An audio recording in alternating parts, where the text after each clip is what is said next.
but I am now. So welcome back, everybody, to Rime of the Frost Maidens. Nice to be with you, bunch of knuckleheads again. You sound like you enjoyed the stream last time, Matt. Yeah, I did. It was good to catch up on. I'm glad you liked my Calder impression too. Yeah, it was good. It was pretty much spot on. Excellent. Terrified of everything. So, as Thoradin and Calder weren't here last week, and I kind of want to make it work narratively as well, I think what to do is Calder just freaked out. Didn't know what to do, was panicking, was running around in circles. And all the time while you were dealing with this hag, with the will-o-wisp which is still around, and this frost giant skeleton that's doing its best to escape, we'll have Thoradin calming down Calder. And surprise, surprise, just as we're about to kick in, Calder and Thoradin both calm down. So let's drag you into the map, and we'll need Thoradin and Calder to roll into initiative. Then we can get going. Let's see if I can get that TPK I've always dreamed of. Look, Malcolm, I told you it wasn't a challenge. Alright. I swear to God, for a second I was like, why are we fighting a crack cat? And then I remembered, oh yeah, that's what it was. He's on our side. Please don't. Yep. Alright.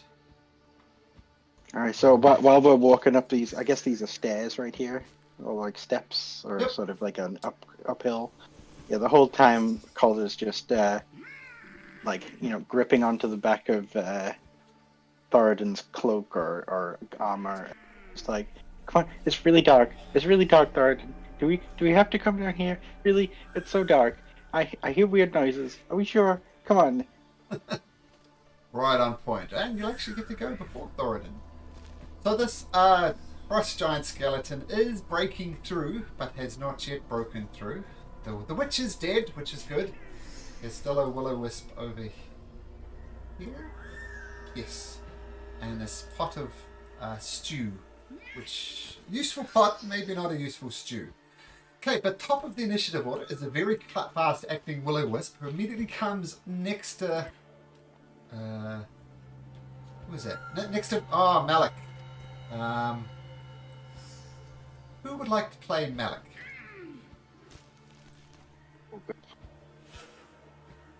I've done a paladin before, if you Okay, guys want me to run it. so you should have control over Malik now. Do all his hit points and all that type of stuff. So you should have control of his token, control of his sheet, know all his secrets. But the will-o-wisp is going to go... is going to shock Malik. And just bounces off his arm, and the electrical card gets discharged to the ground. Malik does not like that. What does Malik do? I can see his token. I can click his token, but I can't see anything around his token. Yeah. Could you add me to the dynamic lighting for him? Aha, perfect. Sometimes you just Alrighty. have to shuffle. Yeah, so there is the... so the only thing in here is the wisp. Yes, but you know... Maud is dead. Yep, and you know if you go back that way, is where this frost giant is. And it's threatening to break out of his tomb. Right. Well, I don't think Malik wants this thing hassling him while he's fighting a frost giant, and he doesn't know that Calder and Thoradin are about to come across the frost giant all by themselves. So he's just probably gonna have to swing for the fences here, Alright. I think.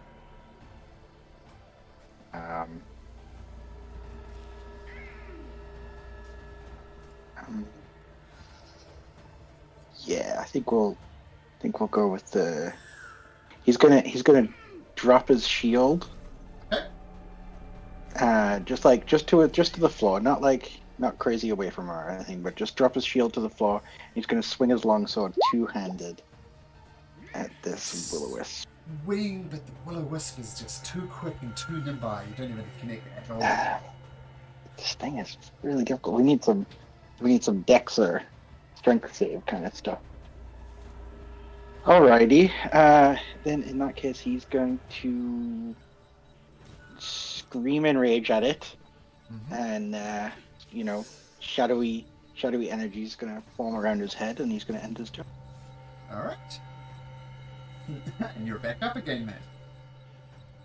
Oh, I'm just playing the whole game. All right, you guys can go. I can just take this whole game. I got it. Developing schizophrenia here. Yeah, exactly. Well, the DM has that problem all the time as well. All right. Does Calder know that Pebbles is right here? Like, Pebbles is making a lot of noise and throwing stones at this thing, right? Yeah, he's visible. He's throwing stones. Pebbles doesn't know you're there. Well, now he knows. Hello. Yeah, I'm just gonna be like, "Hey, Pebbles." Oh, you're here. Huh. You're going to die. Why? What? Why? What do you mean? Why? What do you mean I'm gonna die? Why? Pebbles points at the giant. Oh God. Thoradin. Now this That first would be giant help. is technically restrained, so technically you have advantage if you want to attack him. Pebbles says, It's okay, I injured him before. He's nearly dead. I threw lots of rocks at him. You did. Okay, all right. In that case, in that case, I'm not gonna roll to see if Calder runs away because I was gonna do that, but I think Pebbles has made him feel a little bit better, and going to cast. Yeah, let's just give this a try. I'm going to cast Shah's Deathly Grip, which is actually Maximilian's Earthen Grasp, just sort of reflavored. Sure. Strength saving It throw. needs to make a strength saving throw, but since it's restrained, does it have disadvantage, or does it fail automatically, or anything like that? I think strength. Just place my handy chart that I keep restrained is only for deck saves. Let me quickly Google it. Okie dokie. So restrained. So restrained.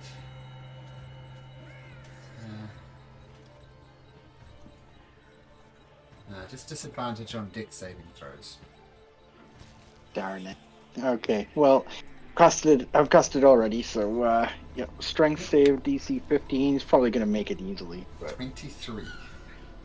yeah, I thought it might happen. Well, I'm just going to leave the big giant shard of Shardolin just sort of waving its little Shardolin fingers in his face and try to run past as far as I can go. Okay.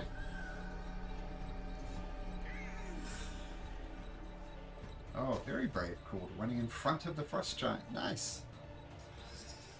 Well, trying to run away from it towards where he hears the other people. Okay, so Pebble, see Calder try and shoot, but the giant just completely fluffs, dartens the other way. Pebbles is standing his ground. Now, what's Pebbles doing?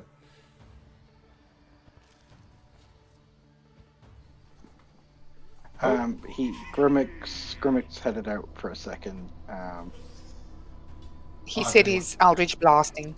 Alright, so Grimmick, where is Pebbles. Pebbles can't do anything. He's going to continue throwing rocks at them, intimidating him like he did last time. Claw. Still concentrating on... What are you concentrating on? I believe it's Hunter's Mark. Hunter's Mark, that makes sense, yep. You have the Will-O-Wisp Hunter's Mark. Okay, I will poke. Hearing the movement starting over there and realizing we're probably going to need a full party, Claw sort of quietly steps to the shadows and attempts to fire at the. Which one's the Will-O-Wisp? This This one thing. here with the hunter's mark on it. Yep. Okay. That'll be who Claw attempts to shoot at. Cool. Take a shot. Pulls back the arrow. Fuck. Oh my god. Cannon. Yeah, the still too nimble for you. This thing is very small and very fast, and the arrow just clatters down the corridor.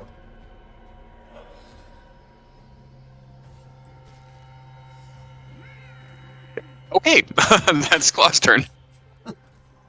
Grimmick, are you back?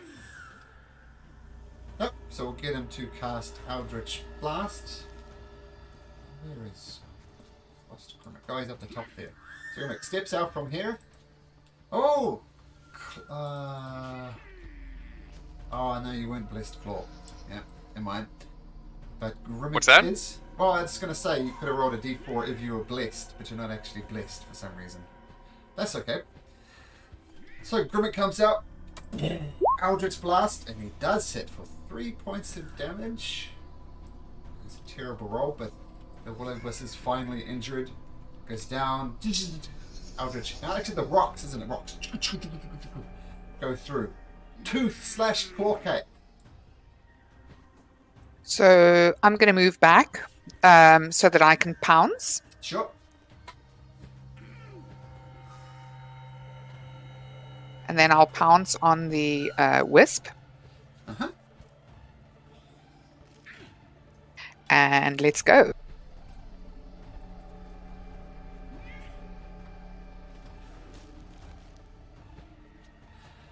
Does that hit?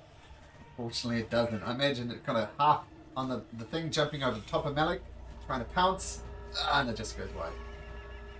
So, Okay. great hit. Um, I guess, yeah. Thank you. And then I'll just move to the side next to the wisp. Okay, perfect. Thoradin. Hello.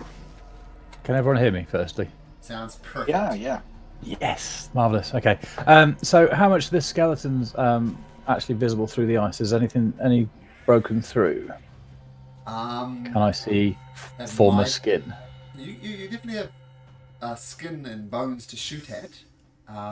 It looks as if it's going to break out pretty soon, though. You're not sure how soon. It's Perfect. getting Perfect. close. Perfect. So I'm going to firstly move to within a nice distance, and as I'm Spread. running towards it, I'm just going to shout over to Calder to make sure that Calder stays in this room with me because we don't know what's around the corner. Okay. And as I get to this thing, I am going to put my hand in through one of the gaps and cast a spell. Nice. As you run over to it, you just hear Calder like, "No, Thoradin! Did that work? It Stay didn't work, away did it? from it!" Oh dear. I promise you, I'm trying to cast a spell. It's just not coming up. So I'm Is trying to it cast inflict wounds. inflict So I'll do it manually. If that's all right. Sure. Roll a d20 plus 5. Great advantage.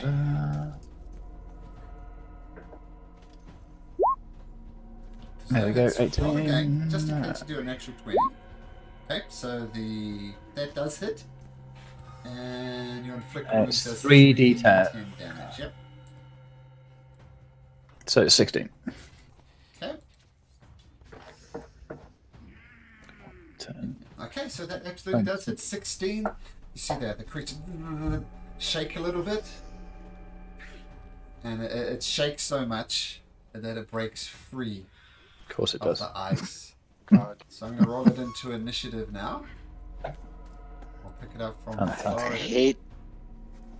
hate to do this as well, but isn't inflict wounds isn't that necrotic energy? And I just looked that up. And the frost giant is immune to things, but not necrotic. Oh, thank goodness. Ye of little faith. I know I the was rule like, book. You know I was that. like, this thing looks. I was like, this thing looks undead. I don't know, necrotic. I'll give you Yeah, a good point. Actually, I would never even thought of that. Thanks. But it didn't immune to exhaustion and poison, just so you know. So throw it in, you do whack it, get it out, it shakes up. Maybe the thing sparks it back to life though, and it breaks free. And it's gonna go. Can I- Yep, throw it in, yep. I was just going to say, I've got 5 meters of movement left. If I move backwards, I take it that's not going to put me in for an attack of opportunity, is it? I'm gonna say, we'll see. You can certainly try. Oh, I'll stand there and let it hit me then. Okay. All right. So the Will-O-Wisp is going to go for Malik once again, reaching out and just trying to shock him. Rolls a 9, so Thoradin whoosh, dodges out the way. Now the Frost Giant. Now, if you remember last time, Pebbles actually did really well in intimidating this thing.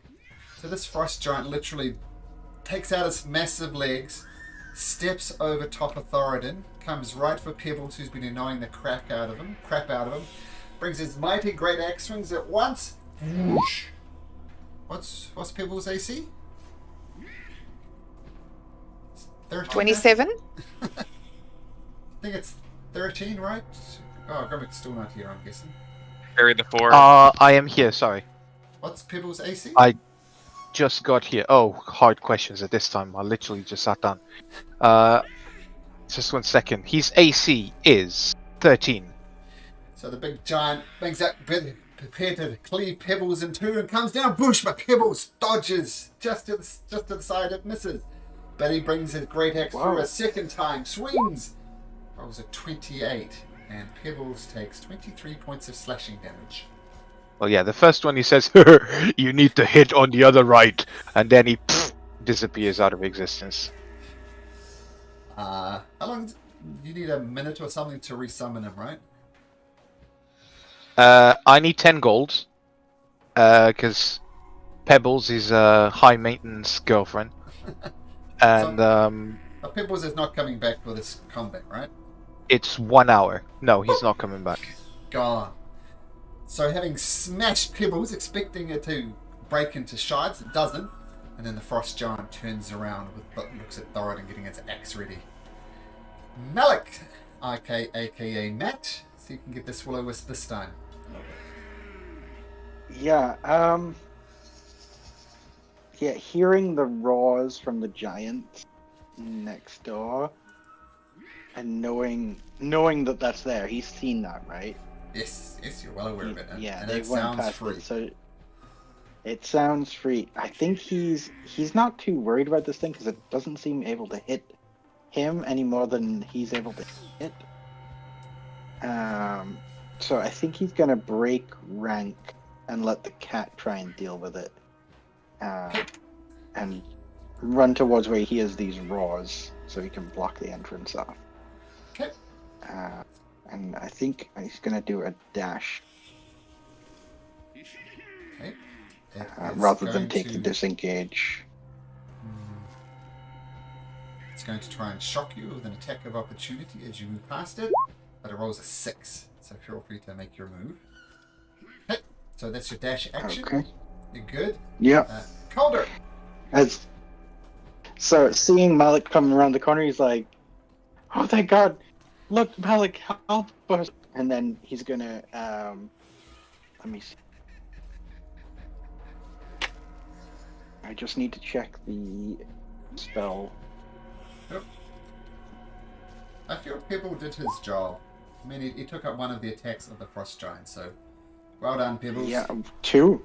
He took 2 of them. He did. Yeah. You can. As an action, you can cause the hand to crush.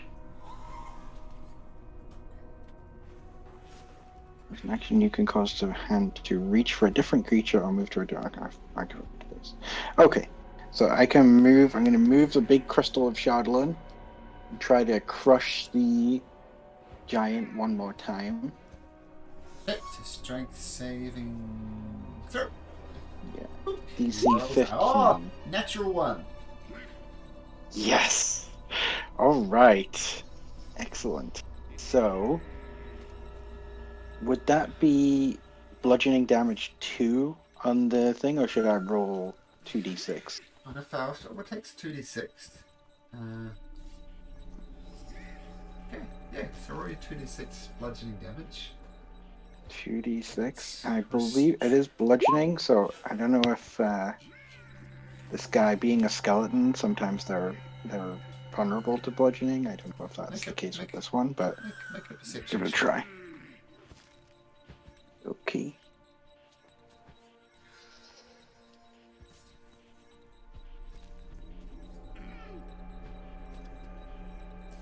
Sorry, my computer's being slow. That's right.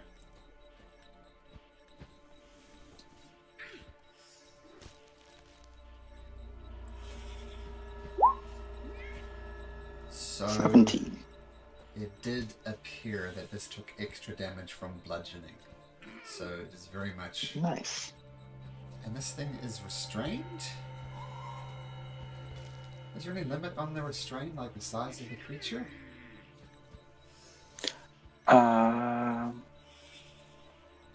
Restrained, does it say it? A medium hand made from compacted soil.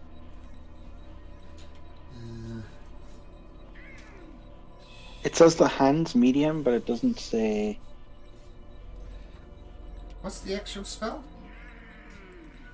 Maximilian's Earthen Grasp. I've got it here in roll 20. But you can obviously look it up as well. You choose a 5-foot square, medium hand made from compacted soil rises. Okay, so here's what it comes down to. It's a medium. This is according to.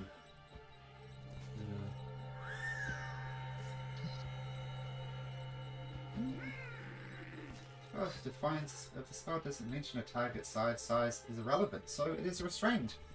That's according to D&D God. So he is restrained. So you have him there, and he's not moving. So, well done. Yay!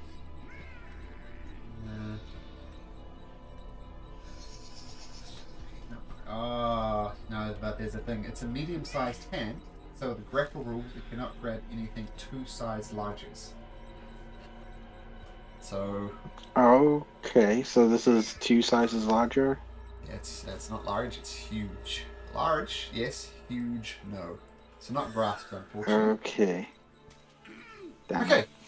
So. Oh, well, that kind of hurts the whole point of having the spell up. Maybe I'll drop it for something else.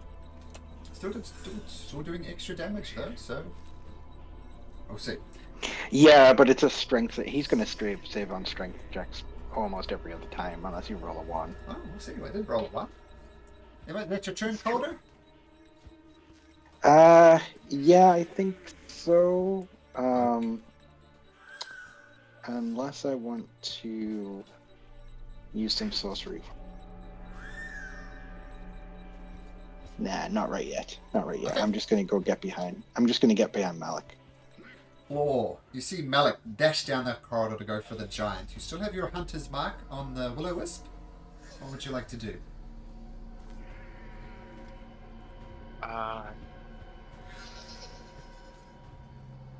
I've got an eye on the 2 people over here, and I don't really see any sort of immediate threat on my left side. So I'm going to attempt to shoot at the Will-O-Wisp again. Okay. This is the shot.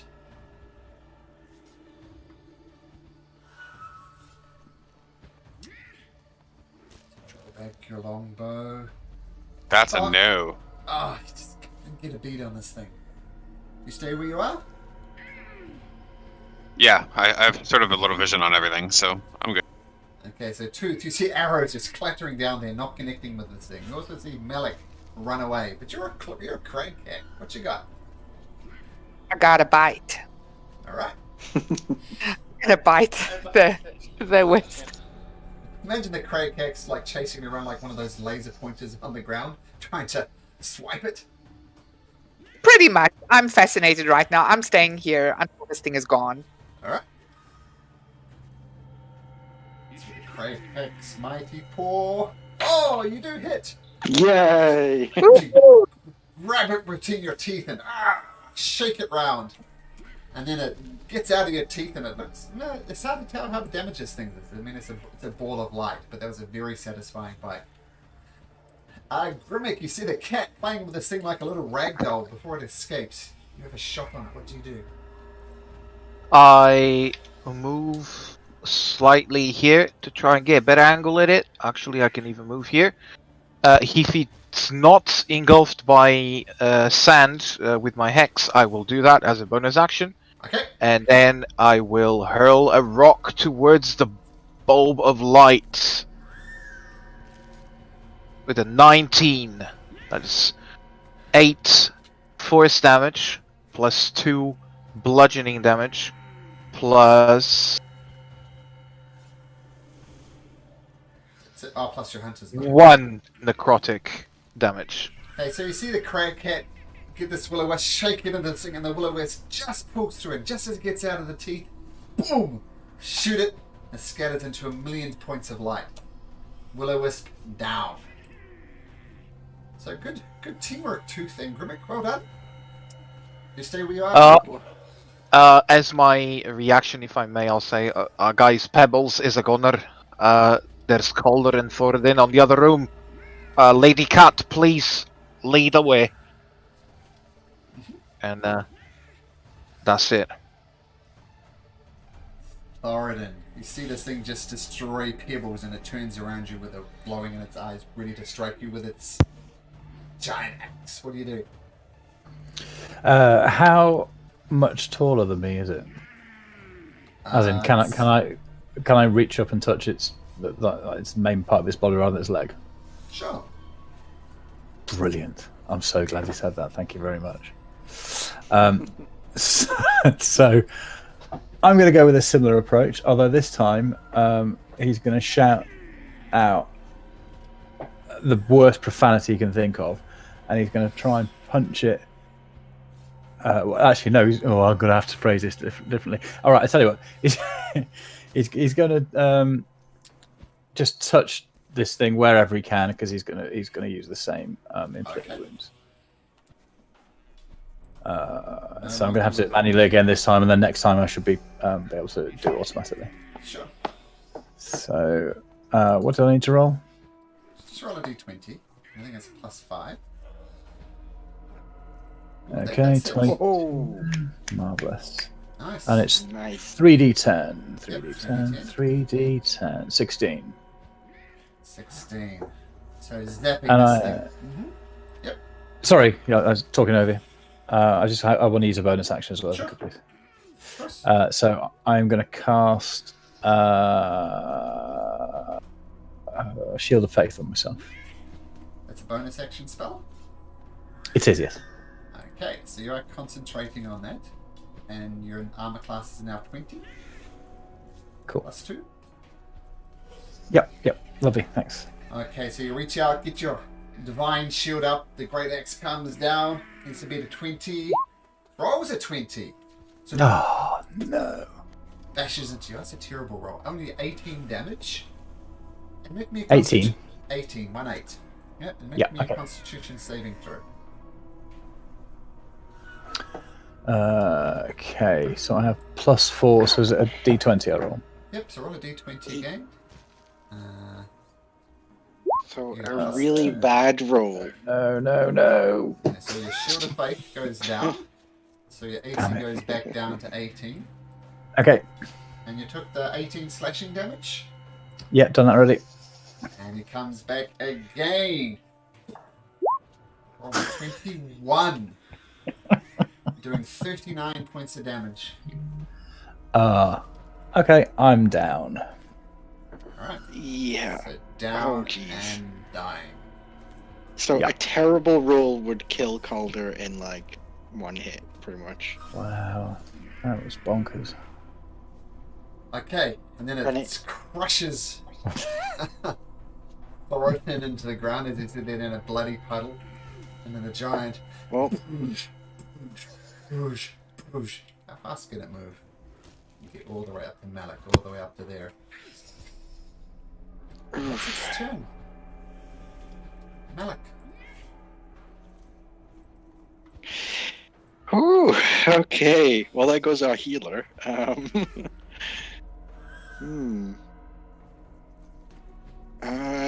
don't know if Malik can stand up to this thing swinging 2 hits at him.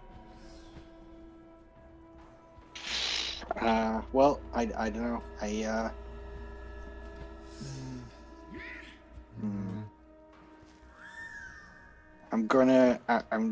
mean, he's just in a bad spot. He's just gonna have to make the most of it, I think.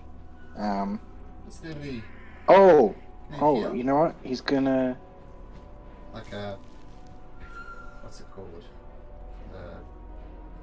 What's the word? The healing spell that you can do from a distance? Healing word. Healing word. Healing Is it a word? healing word?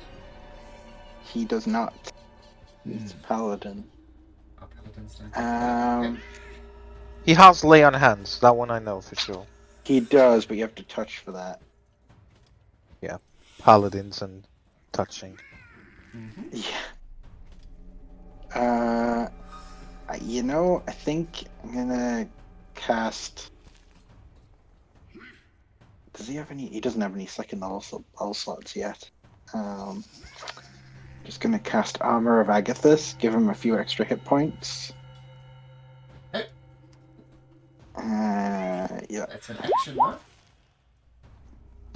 Yep. And I guess as a bonus action, just pull the shield back out and get ready for a big hit. Okay. Alright. Alright, and you're in a spot of bother, my friend. Oh no. This giant in the way. Don't know how they're going to get to you. I'm not going to give you hints. What am I doing? Calder! Seeing Faradin go down and this thing lumbering towards Malik, he's just gonna screech out, "Help! Help!" and try and I get it. Yeah, he's going to go into panic mode. He's going to do everything he can. Going to bring over the Shardland Shard. He's going to try and wrap it round the thing again. Oh, it rolls a 10. It rolls it. Wow, I'm getting lucky with these rolls. It's All about right, to get Malik so and you get it right under the ribcage. Squeeze! Oh, 10. good roll. Good roll as well. 20 Oh. damage. Alright. Okay. Nice. Calder might be saving Also gonna spend 2 sorcery points. Gonna quicken a spell. And I'm just gonna go kind of all out with this one and try to hit it with. Oh, actually, I can't do that because Malik's in the way. I'm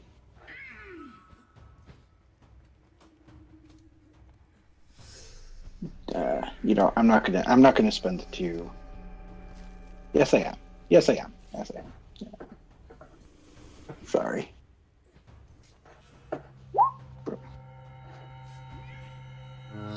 Shadow Bolt, 19 to hit. 18 does hit. 4 points All right, of that's damage. another Nice. 4 damage. Yeah, that's... Yep. Okay, good, yes, I got it. Okay, 4 points of damage. Nice. Do you stay there, Calder? Yes. Okay. Claw. Hearing something just like tremble the ground to my left, I sort of peek around the corner when I see the big ass thing. As a bonus action, I will transfer my hunter's mark over Sure. to it, and then I will attempt to shoot it. Got it. Having not getting a bead on the will-o-wisp, you take your aim and you do hit.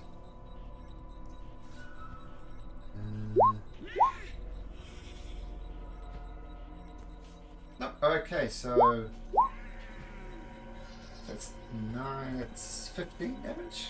What's the piercing critical damage? Right? I don't you know. did- I don't know why that's. probably Oh, if you- that might be. That's my archery. That's coming through as my archery style. My fighting style adds +2 on range damage. Okay, so that's 11, 17 damage. I'm sticking 17. Nice. Okay. Who's the Oh claw wait, pick? no. Why is that saying? You good, Claw? I'm just gonna step back here a little bit so I can keep Sure. an eye on Tooth. Okay. Speaking of Tooth, Toothies are running. okay, actually, I see what I did now. You should have control of the Crag Cat now on the board, so you should be able to move it around now.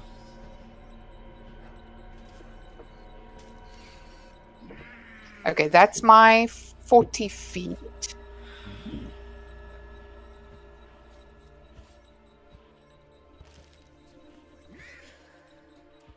Gonna dash as well. Yes.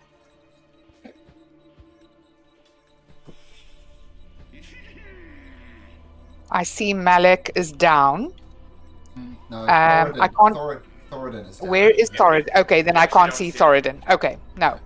I'm gonna dash.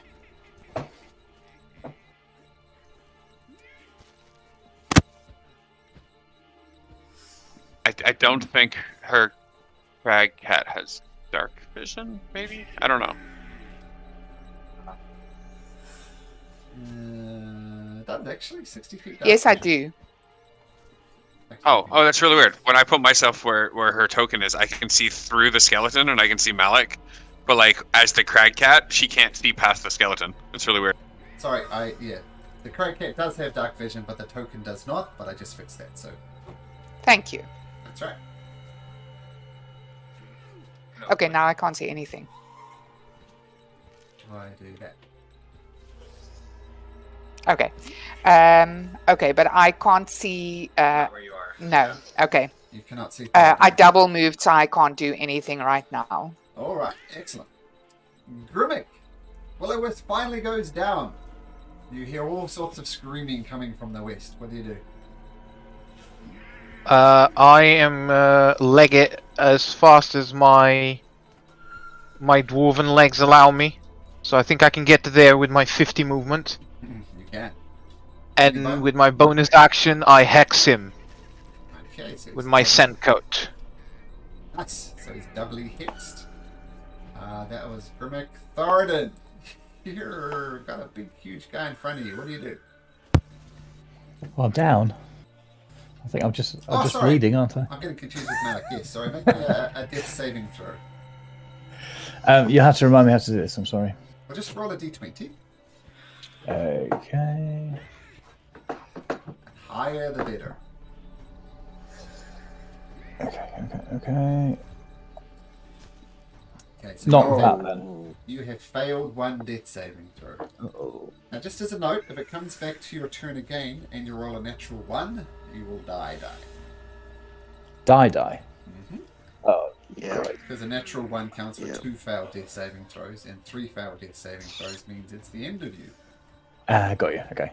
Thanks. Okay, but we'll see what happens. Frost Giant.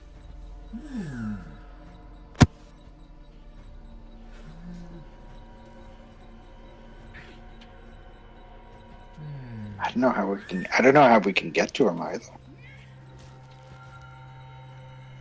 A natural 20? Yeah, you're right. You pop up with 1 hit point. I like it, Chloe.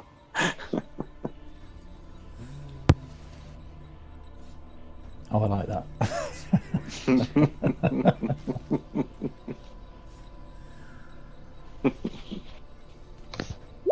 That's getting too fancy. It's just going to swing its axe.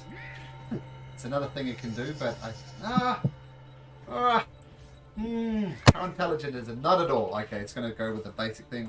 2 swings of the Great Axe against Malik, rolling a 19 and an 11. Assuming the 19 hits Malik. Let me just double check what his AC is. Oh, it's fucking 19, of course it is.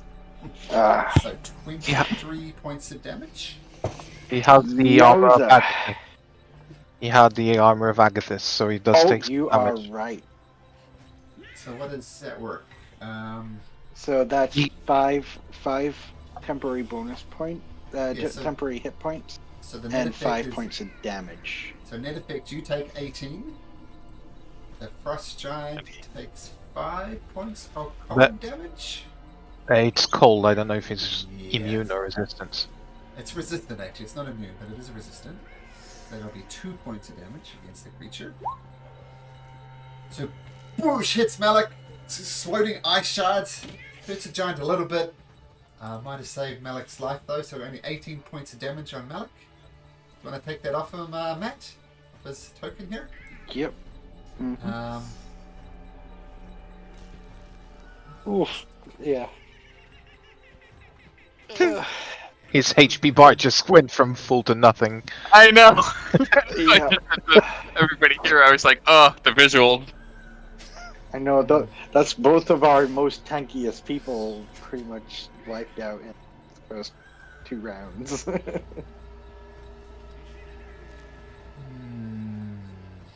Thought we were here to fight a hag.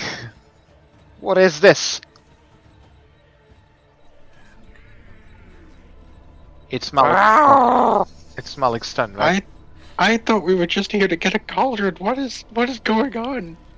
He steps away from Malik. Whoosh. You can have attack of opportunity if you like, Malik. Yeah. Definitely taking that. Need every ounce of damage we can do to this fucking thing. Alright. One-handed swing this time, because I'm definitely keeping the shield. Oh! This is a tactical mistake by me. That hits. Nice. 11 points of damage. And then... Oh, no, never mind. No, it doesn't. It can't be restrained by the thing. Never mind. And it takes a step over to Thoradin. Raises its axe in the air. Oh no. It will get advantage to hit, and it will be an auto crit. So it will kill Thoradin. By the way, Probably. just a It's- quick thing. Does the Shardolin shard, the Maximilian Death and Grasp, does that like impede its progress at all? Does that stop it Nope. moving away? Nope. No. Malik. That was a nice hit, by the way, with that longsword.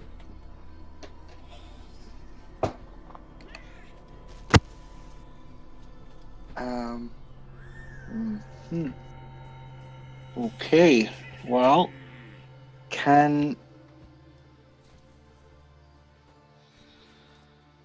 I mean, this. The skeleton has its axe raised against Thoradin. So unless you kill it before Oh, okay. I Okay, mean, good. it gets to Thoradin, then Can- Thoradin's gonna die. We're not gonna be able to kill it, are we? Like, does it look like it's falling apart? Like, Just shoot the bloody thing down, and quickly. and can I run to there? Nope, not with a big giant in the way. I can't like run through between its legs or anything. Nope. Can I teleport there? I don't know, can you? I mean, can you just let me? I don't know. No. Okay. I'm just gonna.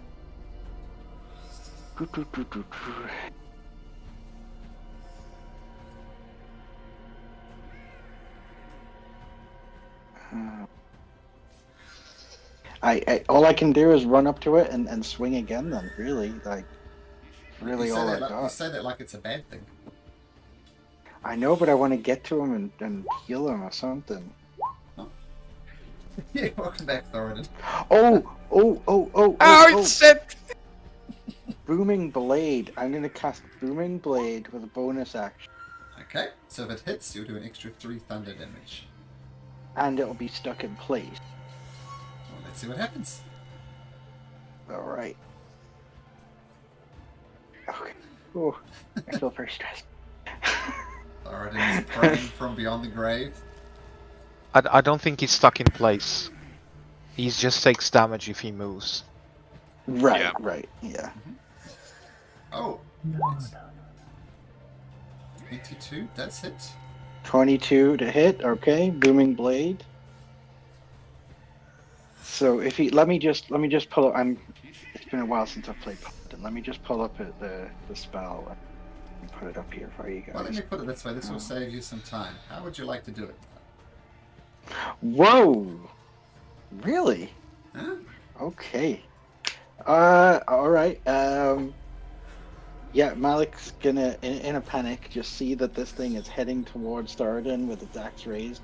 He's gonna run his hand along the blade, and shadowy, noise-ridden energy is just gonna coat the blade, and he's gonna swing it right through the pelvis of the thing and shatter it into all pieces. Falls to the ground. And that was very good by Malik then. I mean, he did 2 hits, one was the opportunity attack, both for max damage. So, a bit lucky, but well done. With that, the last enemy falls to the floor, dead. I shouldn't have done that out of initiative order then. Because we still have someone dying. So Malik was right after that. What does Tooth do? I'm gonna run forward. I don't know. I still haven't seen Tharden, but I'm gonna run to the giant anyway. Uh-huh. And then seeing Thoradin lying there, I will go to him. I will come out of crag cat form, and I will drop a healing spirit on him. How do you get out of Craig Cat form? Is it a bonus action? Yes, it's a bonus action for me because I'm a moon. Okay. And then an action to cast Healing Spirit. Can I cast it as an action? Is it a bonus? Well, I'm going to action? do one of the two as an action. Oh, okay. So let's say you come out of your Crag Cat form as an action. Well, Crag Cat comes over here because it's faster than you. As an action, Yes. You become yourself again, and then as a bonus action, you cast Healing Spirit. Yes. Okay. So you can use Healing Spirit. What's your wisdom, Tooth? Give me one sec. It's +3. Is this all going to be for Thoradin? Yeah. So roll me 3d6 then.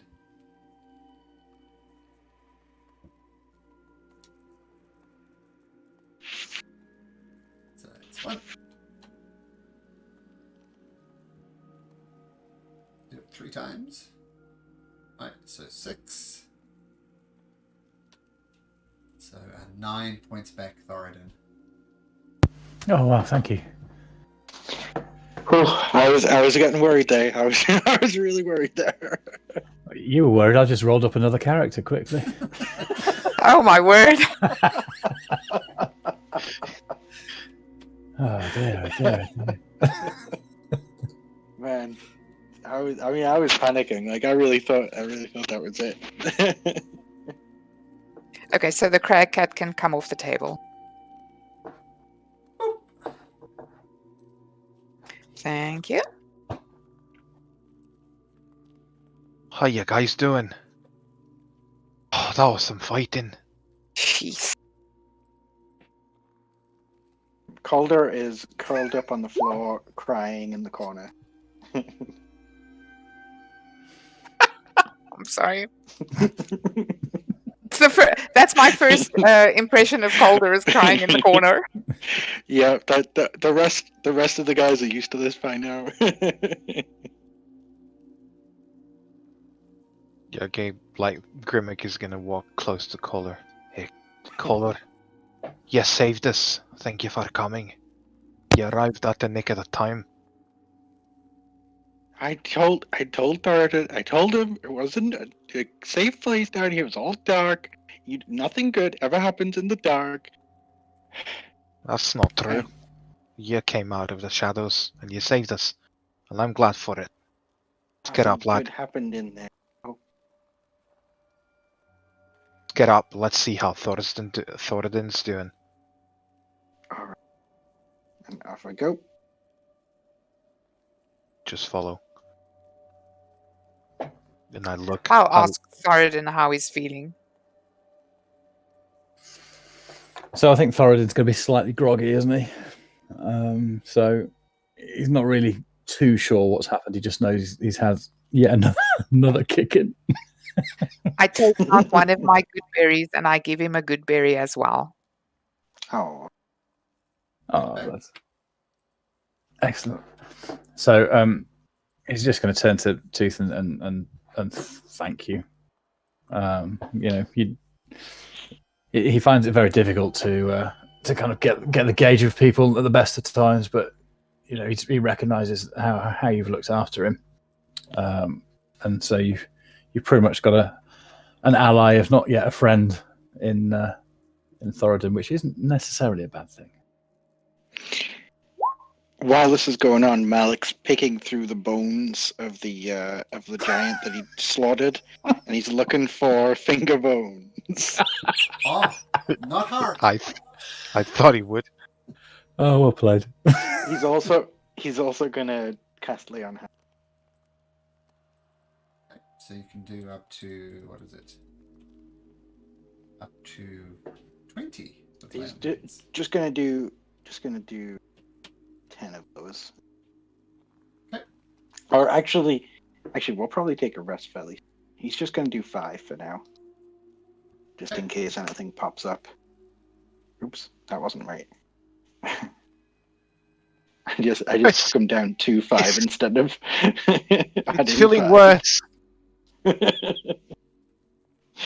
Grimmick is gonna kneel down where he is. He's gonna put his hand on the floor where crumbled pebbles is, turn to dust, and I'll bring you back, lad. Pains me to say this, but you probably saved us. Well, be true. You did soak up a whole turn of the giant's attack. True. I was so thankful. I'm sorry. I'll bring you back, lad. And I start heading back to investigate the cauldron. Ah, you beat me to it. Yeah, Glow beat him to it.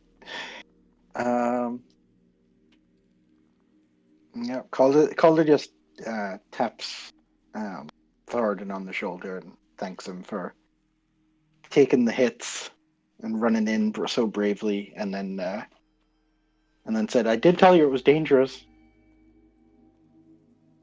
And Thoradin's response will be that, yeah, sometimes I might actually listen to you in the future.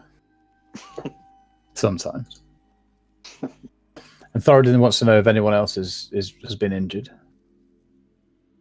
Does anyone need any help? Grimmick won't tell you, but he's a bit injured, but he won't tell you. Yeah, Malik's doing okay now, especially if we get a rest in a minute. I didn't expect to see you guys here today. I can't say that I'm not grateful you were here.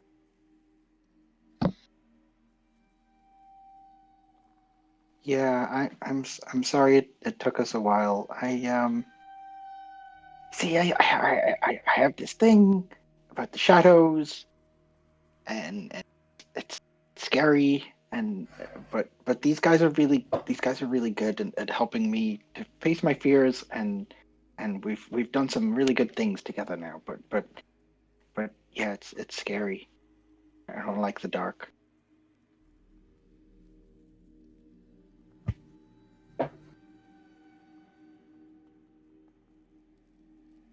Is there anything valuable on this old stinky hag? Let's sure you look around. Hey, there are. You do find tucked away in a corner 4 bodies of what you assume were the fishermen.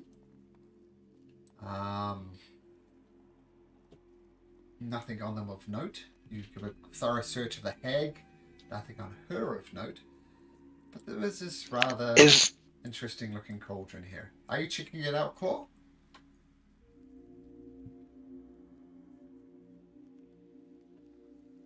We lose. Yeah, Claw? yeah, yeah. I'm sorry. I'm looking at the. Okay, so what you see, Claw, is it's yeah, you kind of maybe put your sword in and stir it around, and you bring out kind of guts and hearts and all sorts of things that were below the surface. So nothing terribly pleasant. And you kind of compare the missing organs and hearts to the fishermen, and it seems the fishermen are very much part of the stew. Bob very nonchalantly just says, "Well, apparently we've solved 2 mysteries with one go. We've found the villagers and the cauldron that potentially can feed the rest of them." He turns to the nearest person. Who's that? Grimmick? Who's that? Grimmick? Yeah. And says, "Hopefully these weren't acquaintances of yours." Don't you worry about it. I have no dwarven family to worry about. Unfortunately, these seem to be the fishermen we were looking for.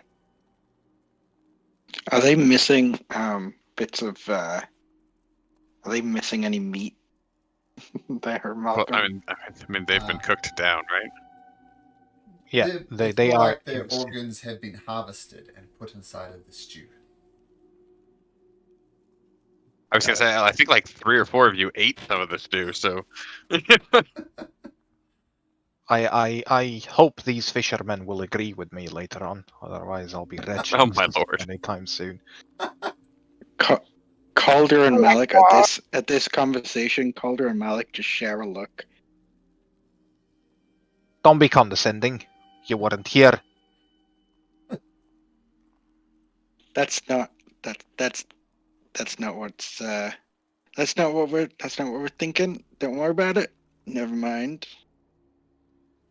Anyway, is this the before cauldron you were looking for, Claw? It's a cauldron. I mean, the rumor was there was the hag guarding a cauldron that could potentially feed, a village. I have no means of determining whether or not this is the cauldron. But I mean, we all know how rumors start. So if there's any amongst us that can verify whether or not this cauldron's enchanted or has the means with which to What you produce did something that you isn't did- made of fishermen. what you did learn from the rumor you heard is if you put water inside of the cauldron and stir the water for 1 minute, hot stew Right. comes out. Can we dump this out? Can we dump the contents of this? Yeah, it takes a bit of effort. Kind of Malik and everybody has to go. I mean, you see that it's a huge cauldron. It's massive, and you get all the offal and every nasty bits and pieces come out and it's across there. And you kind of tip it right upside down to get the last of the insides on the outside of the pot. It's quite disgusting. Once we get it straightened again, we can gather some of this. Like, is there snow in this cave? I will weave my hands around me, and the rocks that normally hurl around me are gonna form these little brooms, and they're gonna start tidying up the cauldron, so it's gonna become pristine. I use prestidigitation for that. Okay. Good idea. Yep. You all have water And skins on you, so we're not going to bother tracking food and water unless it becomes important, which it's not at the moment. So you have There's water ice on as you, well. Claw. Yep, but you have water on you. It's up to you. Right. Okay. But yeah, gathering some water source and placing it in the cauldron over the fire, and whether it be ice that melts or snow or straight up water. I guess eventually we wait a minute and stir it and see what happens. What?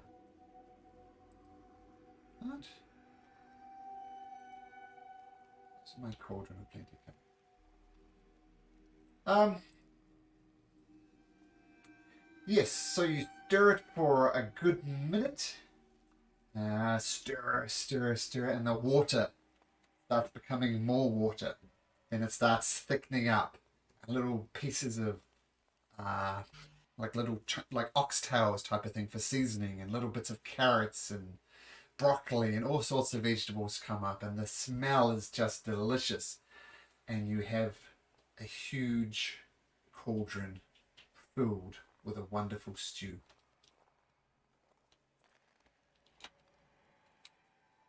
In his head, Grimmick hears a voice from Calder just saying, "You know, if we put this in the keep, we could feed anyone who wanted to come, and we could, control the flow of who's getting food, make sure that no one takes it and hoards it." Okay, Grimmick is gonna say, as wonderful as not having to eat knucklehead trout ever again in my life might sound, I think you all agree that this here could tip the scale for any of the town of Icewind. If we give this to the wrong people, it could be the end of some towns. If we were to give this, for instance, to Ker Konig, I think the Ker Dineval would pretty much disappear. No one would stay there. No reason for that. And if we keep it, we're also going to shift the people towards it. If we don't destroy it here, we have to be careful on how we use it.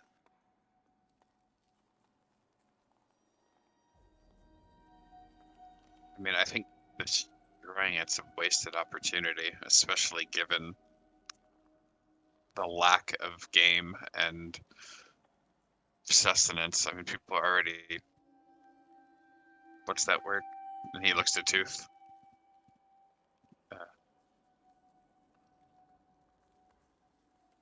All the suffering. Yeah, that's the one. And he's like, his voice is very like monotone as he speaks. I do agree it would be wasteful to destroy it. I think that we bring this up on the next speakers meeting, perhaps, and have all the speakers speak about it and decide best of it. I don't think it's up to us to decide what to do with it. And I look to Calder. As much as I would like to keep it, if word spreads that the Knucklehead Keep suddenly has an unending source of sustenance, we're gonna have big trouble. I mean, we don't even have the militia power to.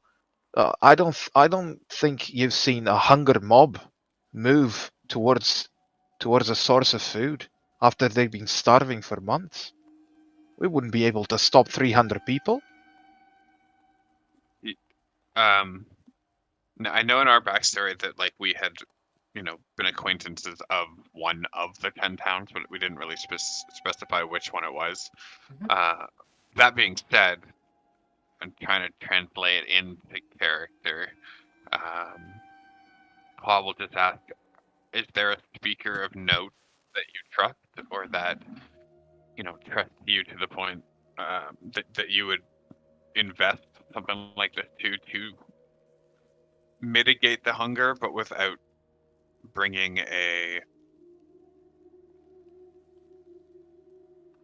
huge amount of notice to people? I mean, if they could offset it with a little stew and that still tastes like knucklehead or something like that. Who knows of this cauldron? And I look at Tooth and Claw. Who else knows of it? Who gave us the rumor, Malcolm?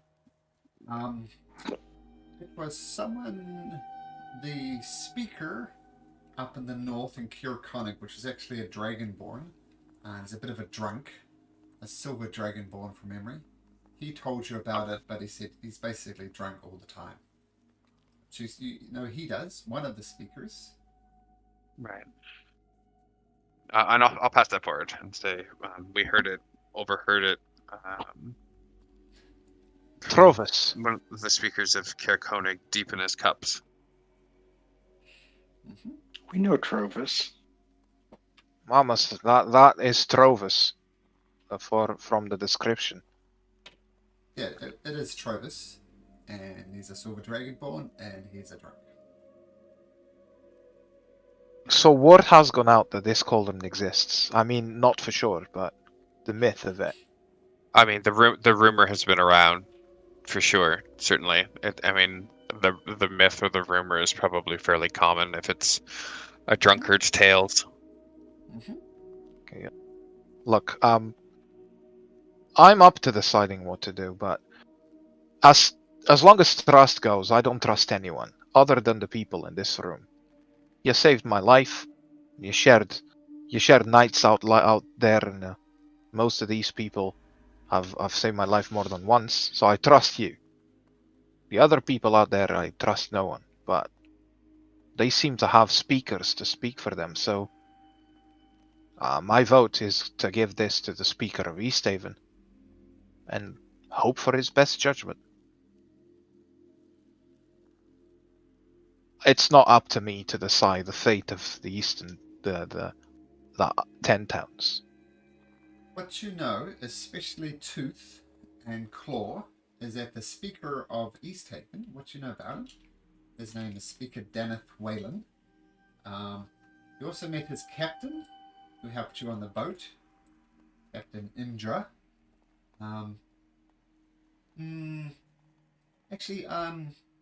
Tooth and Claw only. Can you make me a history check, please? Tooth and Claw, a history check, please. Yeah, Imdra seemed like a decent fellow, I remember. It's nice. But I don't remember meeting Waylon. No, I don't think we ever meet with the speaker. Just spoke with the captain. Okay. 18 and 4. Tooth, you're pretty sure there's a town called Easthaven. Beyond that, not so sure. But Claw, you have had some interactions with Daneth. We've heard people talking about him. And some of the other people, the town speakers, are just terrible people.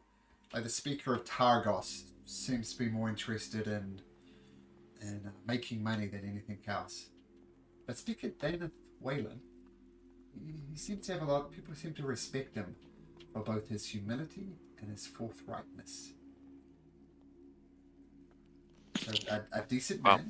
The only person you could think of who would be kind of a decent person would be two people come to mind. There is the leader of Bryn Shander, someone called Speaker Duvessa Shane. Speaker. She is considered a decent person, and she is leading the biggest town around here as well. So that's from Bryn Shander. And the last one from Lonelywood. There's a speaker up there called Speaky Nimsy Huddle. She was great. Yep. But Calder is just going to pipe up at this point. He's just going to say, "Well, you know, you guys are the best ones to decide. But remember the lady in Lonelywood? She was really nice. And at Lonelywood, they just sacrifice their fish. They don't kill people like in Easthaven and Bryn Shander." One thing you do notice, though, is Lonelywood is pretty small. Only 100 people there.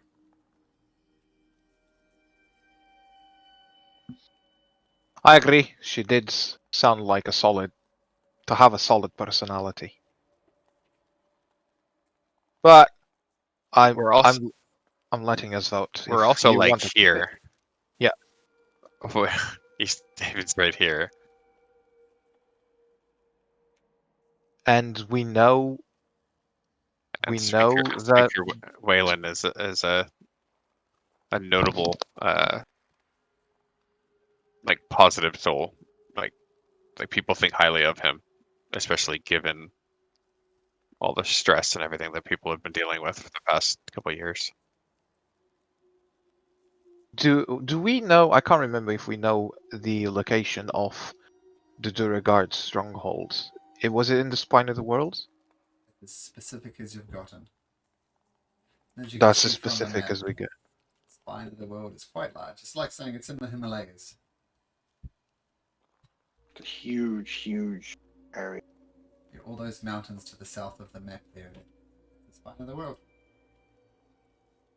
If we're making our way into the spine of the world for one person's mission or otherwise, I think East Haven's probably where's your keep located, by the way? Koenig side? Oh, it's way up there. Okay. I feel like East Haven's probably a better staging point. Not to mention if we provide them with the means of, ensuring their village and then some potentially, have some food. Being in a speaker's good graces that close might not necessarily be a bad thing.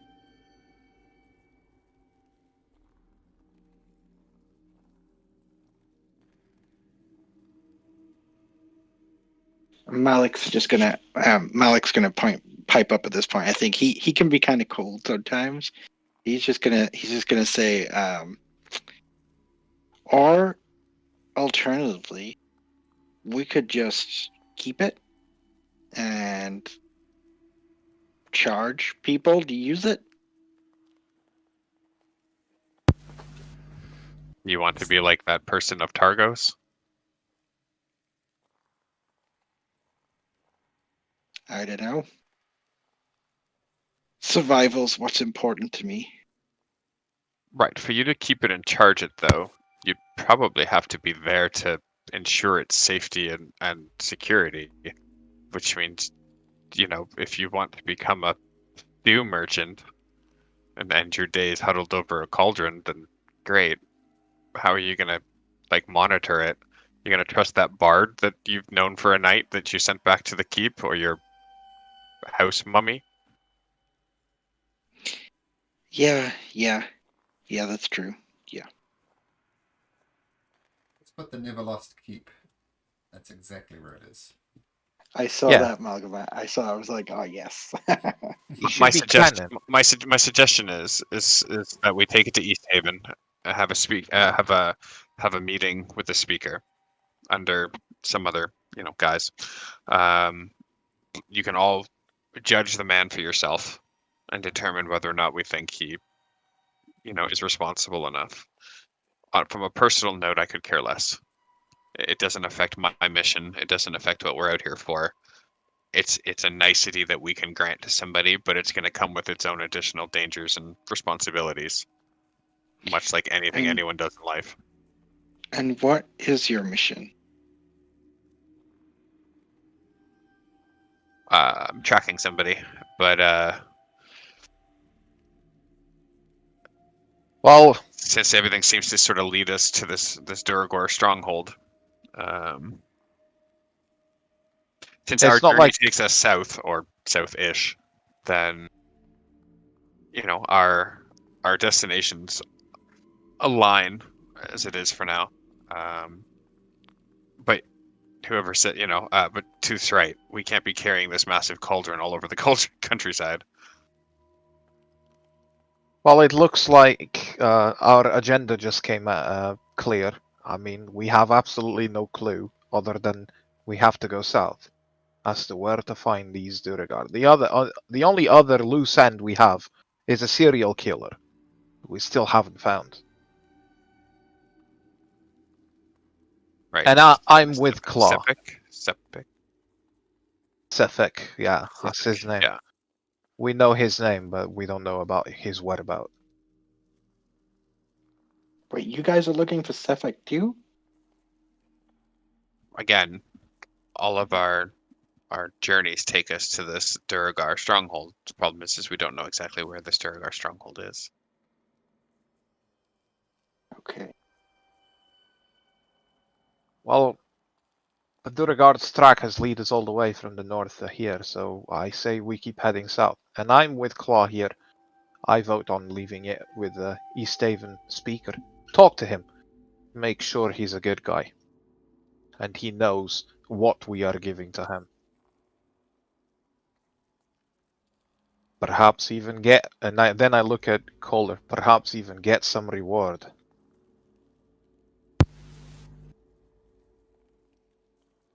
I mean, with the trade routes and everything shut off right now, I think wealth takes on a different sort of value.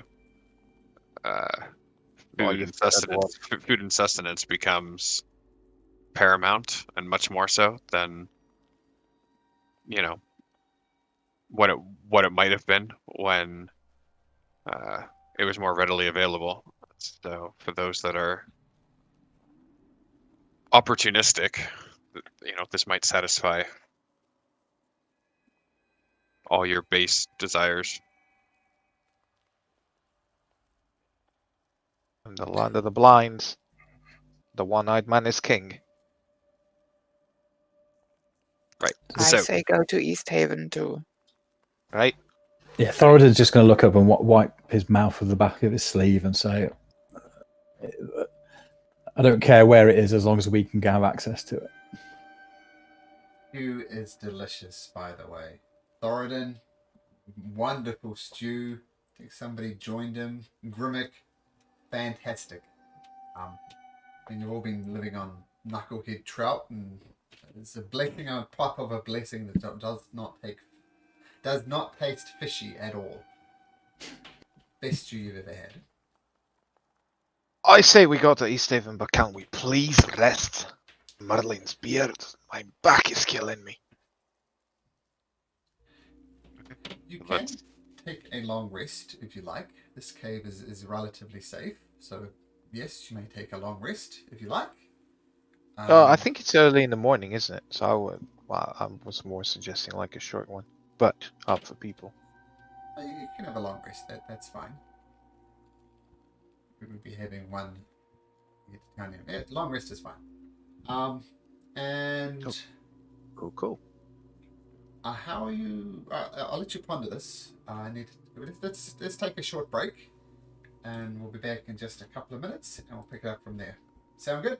are we pondering how to transfer this cauldron? Yep. But we'll I think like yes. we'll figure it out with the axe beaks and stuff. I think. We have axe beaks and we have rope, so we can kind of put like a harness. One of us can carry it on his back. Anyway, Or, let's take a or short break. Thoradin could take it. Were you guys all riding axe beaks across the ice floes when we Oh. found this cave?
Yeah, it was actually a really good little rundown.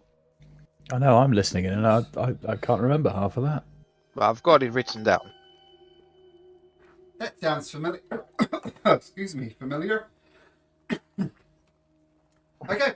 By the way, I heard you guys talking about X-Beaks. I think since X-Beaks cost 50 gold pieces and they're incredibly useful to get around, I'm going to say that Claw and Tooth have X-Beaks if they want them. We have one? Yep. Thank you. But You just yep, you do have them, and it's really weird. Some of my maps just reset. It was the weirdest thing. But you have 6 X-Beaks amongst you. More importantly, though, what are the name of your X-Beaks? Oops. Tom? Okay, Tom. Jerry. Oh, Jerry. All right. Cool. X-Beak called Tom. Tooth named them both. Claw wouldn't have that sense of humor. Okay, so we've got Tom. wait until you hear Thoradin's one. Jerry. Well, it's a very good name. And what we'll do, we'll It's just a put It's a great name. It's a great name. It's the best on name. that one, Tooth on that one. And that. Yep, so there are your ones. So lost Tooth. Ah, deleted Tooth. That's not a cool thing to do. Put Tooth back there. No! My dentist also does that. Oh no, where's I deleted Claw? Oh, dear. So Claw, there we go. And we have Axel. Was it just Axel? I can't remember. Axel Rose. Axel Rose. And whose is that? Grimmix. There we go. And who else did we have? What's yours called? Malax. Now, X. Because Calder's obsessed with Malik. Cordy, you can go there. And what was yours, Thoradin? Was it Dave? Dave. Sorry, it should be Dave with Calder's laughter afterwards. I think that should be a formal name. Does anybody remember Malik's? Coco. It was Coco. There we go. Okay, so. And you all then have look at X-Beaks. us. There you go. Look at that. Magnificent. Did you resummon Pebbles back? It takes an hour. I'm gonna say no. I'm gonna do it next morning. Okay. So the next morning comes, you successfully get your long rest. You can take a moment to summon Pebbles back if you like. Yeah, I'll gather around some stones, do like those hippie stone piles, and then off he comes. There you are. That hurt. Yeah, I know. Try not to do it again. I can't promise. I know you can't. Follow me. Ooh, Stu. That's us. By the way, as a note, when we had our long rest and everyone like settled down to go to sleep, Calder was as far away as possible from Claw. Oh, not this again. Yeah, but by the way, during the night you can't see Grimmick as well. He's nowhere around. And if you happen to look over to where Thoradin was sleeping, he was asleep. That joke's gone now, hasn't it? Never gets old. Well, see, the thing is that like usually it comes after like a whole line of us, you know. It's like me, Grimmick, and Malik all like in a row doing weird things at night, and then you're just like, nah, I'm sleeping. One day you won't. But And then we'll be like, what is now this? you've got. I know, right? But now you've got two other party members who are normal ass boring bull. And Well, we don't know. We don't know. Yeah. Yeah. Were At you guys night. sleeping comfortably? Yeah, I mean, These guys, they always do weird stuff at night, and we enjoy hearing about it. So feel free to make your own up. if Calder's the person that like slinking away and like trying to hide from him, you would notice too that, you know, as people bedded down for a rest, Claw would definitely be probably one of the people that would take like first watch or something like that. And Claw and Tooth only need the 4 hours. But as you were like settling in and just watching him and you know, keeping an eye on him because you were afraid of him, you would notice that as he passed into like dim light and shadow and stuff like that, he just sort of disappears. Like it's like you blink and your dark vision doesn't work. Cool.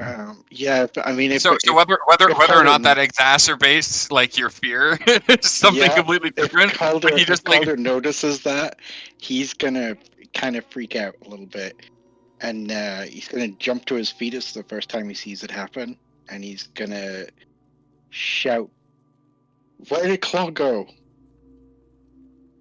And he's gonna rouse. He's gonna like shake Malik back away. into the dim light, and then you can see him. You called, and like very nonchalantly, he's like, "Did you need something?"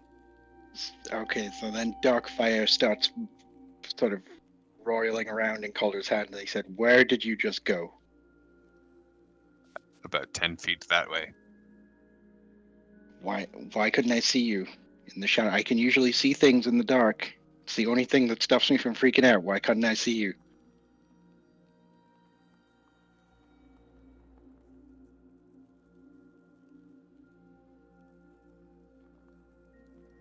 Like a bat adapts in a cave and gains senses with which to determine that which it cannot see. When you grow up suffused in a place of darkness and shadow. Sorry, guys, I dropped out there for a second. Just like I'm scared. Peace out. Click. Yeah, seriously. Like just like a bat adapts to being, you know, blind in a cave and gains senses with which to detect food or threat.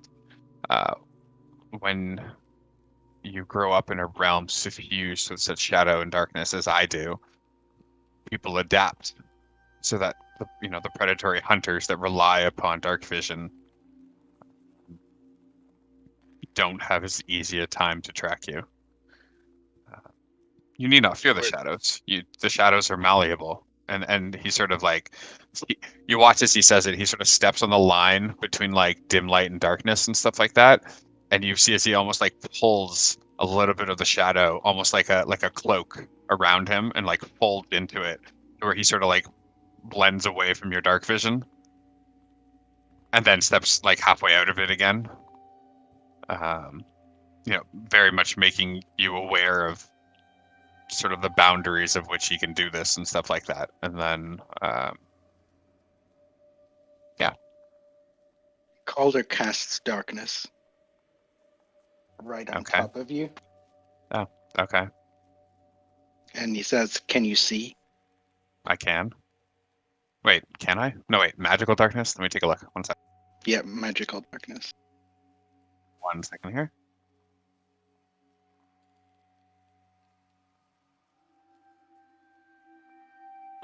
Nope, I'm still blind. I can, yeah, nope. Still can't see. Well, at least at least you're not at an advantage to me already now. If you're from where I think you are, and I drop the. Did you spend 2 sorcery points to be able to see through that, or were we all not just that time? blind? Okay. Not that time. If you're from where I think you're from, that is where I was pulled to against my will. Why are Funny you how here on the Why are you here on the prime material plane? I hunt a prey that I believe invaded our home against the will of of the Night Mother and took something that didn't belong to him. And in my pursuit, if you know anything about the Shadowfell, I chased him into the shadows. And whereas the shadows are usually an ally, in this instance, the shadows spat me out in the north. So imagine my shock. I would assume it'd be much akin to yours, just in reverse. I don't know what I don't know what your familiarity with the Shadowfell is, or what Shadow Rifts are, and stuff like that. But I'm going to be watching you, and then in your head you hear, if you hurt my friends, I will definitely end you. And then he's going to go around the corner and hide away from you. was okay. Okay, so you spoke with telepathy, Yep. Mm-hmm. and so my belief is you can telepathically talk to people you can't see. No, I was looking at you, and then I said that, and then I walked away. Oh, did you drop the darkness? I did, yes, through when I was starting to speak. Oh, okay, that's fine. All right. Claude just sort of. I guess Claude's so used to the random stares and being sort of the outsider, as it were, that it doesn't seem to faze him much. He sort of just hoists his weapons and fades back into the shadows since he's on watch and that's his role. Um, you know, that's all he does. Alder's going to spend the rest of the night playing with his. He's going to play with his materials and try and complete that coat that he was doing. And he's watching Claw as much as he can before he falls asleep. Morning does come eventually. You have a quick breakfast, probably some of the stew that was left over. I mean, as I said, 3 times a day it can produce meals suitable enough for 120 people. So that's 360 meals a day. So you could eat your full. There's far more stew here than you could ever possibly eat amongst the 6 of you.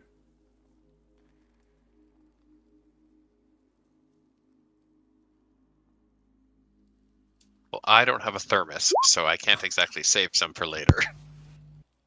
And with the stew in it, it's far too heavy to move. It's ridiculously heavy with the stew in it. It says the handout for the cauldron you gave us says it can hold up to 30 gallons. So we could have made just like 1 gallon, right? Effectively. Okay. I guess technically, yep. All right. Just enough to give us breakfast so that we can. All right. I feel really bad dumping like 29 gallons worth of stew on the floor. It is magically made, though, so it should be okay. So let's assume you make just enough. So the only question now is what do you do with this 50-pound, rather large cauldron, if indeed you are going to take it to East Haven? Yeah, are we able to like make a harness with rope around someone's back and carry it? You could. That person, I think, would probably have to be Malik. I mean, we can say it's Malik, right? Because he's not here. There we go. It's Malik. Yeah. Yeah. That's how he becomes a non-combatant. His hands are filled just holding a cauldron. So the cauldron does have handles on the side, so you can feed a rope around there and put it on Malik's back. If something goes wrong out there, though, Malik will have to disengage from the cauldron. It's going to have to take an action to get it off him to be an effective combatant. So that would be the only catch.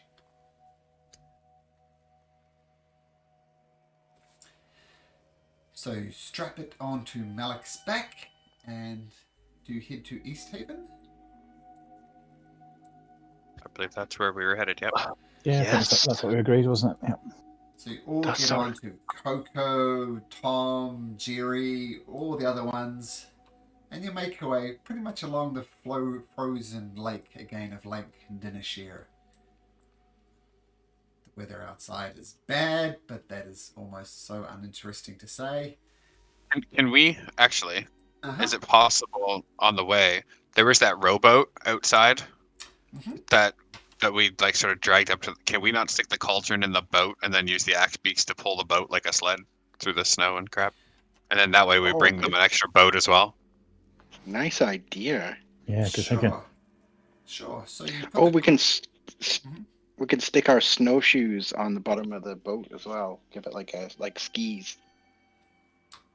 Well, you can get your boat all the way up to pretty much here. And there's water there, so it's easy enough to put the cauldron in the boat, tie the boat to the axe beaks, and then take it away. So you do that, I'm assuming, and you get the boat right to the edge of the shore, and the rest of it just lugging it. You can put ski boots, your snowshoes on the boat if you like. And you return back to East Haven.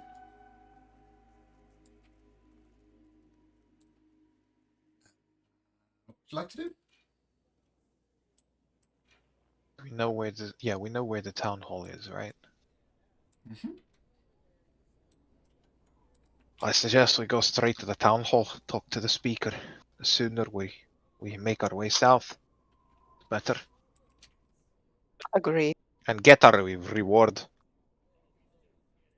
you start dragging the cauldron through the streets of East Haven, and a local villager comes out. A wiry gentleman in his 60s. You can see his beard is poking out through the top of his winter clothing. He says, what do you got there? What's that? It's a pot. What are you dragging a big pot around for? It's a cooking pot. Where did you find it? Why do you We've had care? a cooking pot. So you're dragging a cooking pot through the streets of East Haven. This is most suspicious. Tell me, is that a magical cooking pot?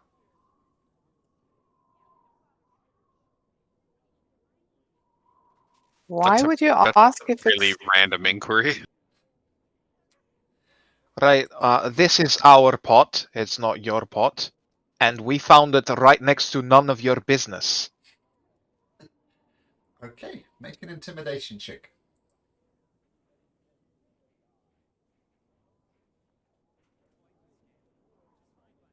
I will pat Grimlock on the back and give him guidance. Okay, +4 to that, or plus D4 to that, Grimmick. I think, yeah, I rolled with guidance, I noticed. I will disable it now. Oh, you did. So there we go. Everything works out. So it's an 18. He said, oh, sorry, none of my business. I just heard rumors that there was a pot. And I see you came from the lock. As you're probably coming in via the ice this way.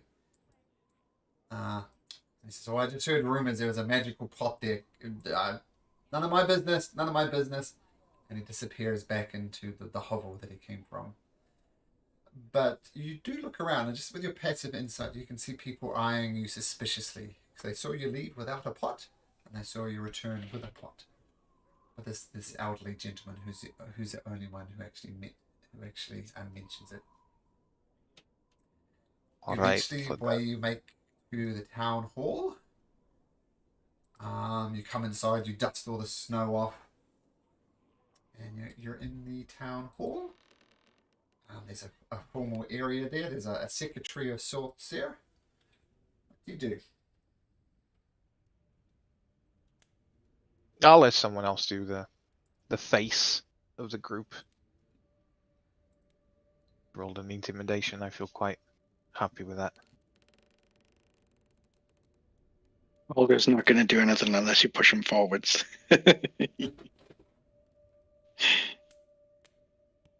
Oh, you mean, lot, what is it? uh, You come in here and you stand around looking like a bunch of idiots. What is it that you want? Somebody speak. Who's calling us out? I'm sorry. Sorry. Go ahead. Wait, was the speaker? Oh, okay. If I recognize him, then Not the if it's speaker. Daneth, This is it's not the Dennis. speaker. That's more like a secretary. I mean, you can just wander in and talk to the speaker.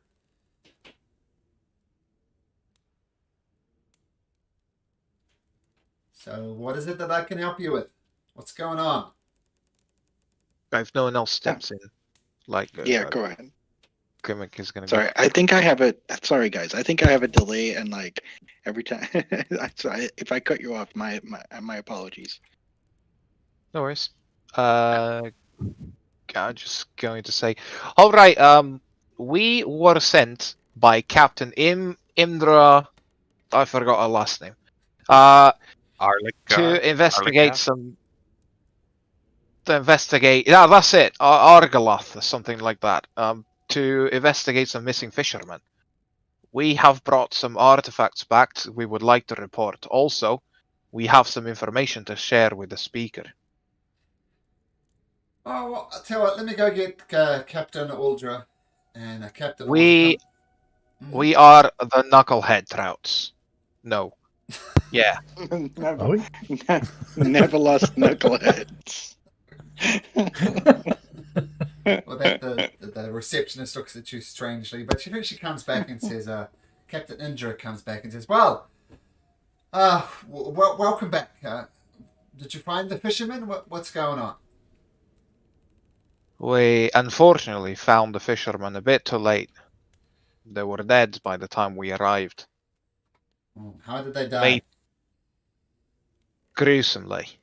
I'm afraid a hag turned them into stew. That's most unfortunate. Did you bring back any clothing, any items from the people? Something to pass on to the relatives? Fortunately, Alec comes forwards with the fingers. The fingers of the fisherman? I'm sure Yep. he brought them. Okay, that's just weird. Okay, would have been good with a bit of clothing. I'm not going to give grieving people's fingers. I'm just not going to do it. But thank you. Perhaps. You've done a service to them, to the community. And I think, I fought with you against the dwarves on the few. You seem like trustworthy people. Nothing else, I think you've got an ally in the folks of East Haven. And in fact, I have something to offer you as well, as a way of saying thank you. I can't really spare both of these things, but I could either give you the spell scroll of Fireball on it, or this bag of tricks. And with this bag of tricks, you can reach into it, and 3 times a day, open up the bag, and inside it, you might find a weasel, you might find a panther, you might find a boar, you might find a giant rat. Luck of the draw, but you can do it 3 times a day. So I can offer you one of those 2 things. Which would you like? Does the creature we pull from the bag follow commands, or does it just skitter away? Follow your commands as if it's your lifelong friends. We'll fight for you, it will follow instructions. Thoradin's very keen on the bag of tricks because he knows there's really good eating on a rat. I think the choice here is easy. We're gonna keep the bag. I look at the rest of the party. If you want to stop me from asking for Nah, the sounds bag. good. I mean, Yeah, in bag. my head, I imagine Pebbles with a bag just throwing beans and summoning spirits. And Okay, grey bag Perfect. of tricks it is then. So my question is then, has the hierarchy of East Haven been eating something other than knucklehead trout for the last 2 years? The captain says, well, we'd love to have some good, decent potatoes, A good stew, perhaps, but all we have is knucklehead trout. Even the rich eat knucklehead trout. Even the well-connected eat knucklehead trout. So, yeah, money Who can't wants to buy take food this that isn't bag? there. I think you'll find that perhaps we have the solution for that, but would really appreciate talking to the speaker. I mean, have you reported to the speaker about the Durigard? Yes. Our messages are currently being sent around the entirety of the 10 towns, and we're hoping to do it within a 10-day.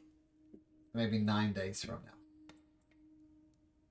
We came across an item that perhaps would be handy in the hands of the speaker. Unfortunately, it's... I can't help but So- notice you're carrying around an incredibly large cauldron. Might that have something to do with it? You're right in thinking that. Unfortunately, it's too big a burden, both physically and psychologically, for us to carry. We're hoping to trust the speaker with it, but we would like to address the speaker directly to make Oh, sure Deneth he in. knows. Well, of course, of course. Come on. We'll talk to Speaker Dana. And he takes you up into the office. Your ex-speaks attired outside. And you see Speaker Dana. He's just a human. Seems youngish in his years. Nice flowing brown locks. Says, Captain, who are these people? And Captain Imjim said, these are the Neverlost Trout. They're here to report something of great value. I respect them, so please hear what they have to say. Oh, very good. So the trouts, is it? What can I help you with? What Captain here meant was the Neverlost Knuckleheads. I'm sure you've heard of us. I mean, And Captain Imdra says, you think I didn't know that? He gives you a wry smile.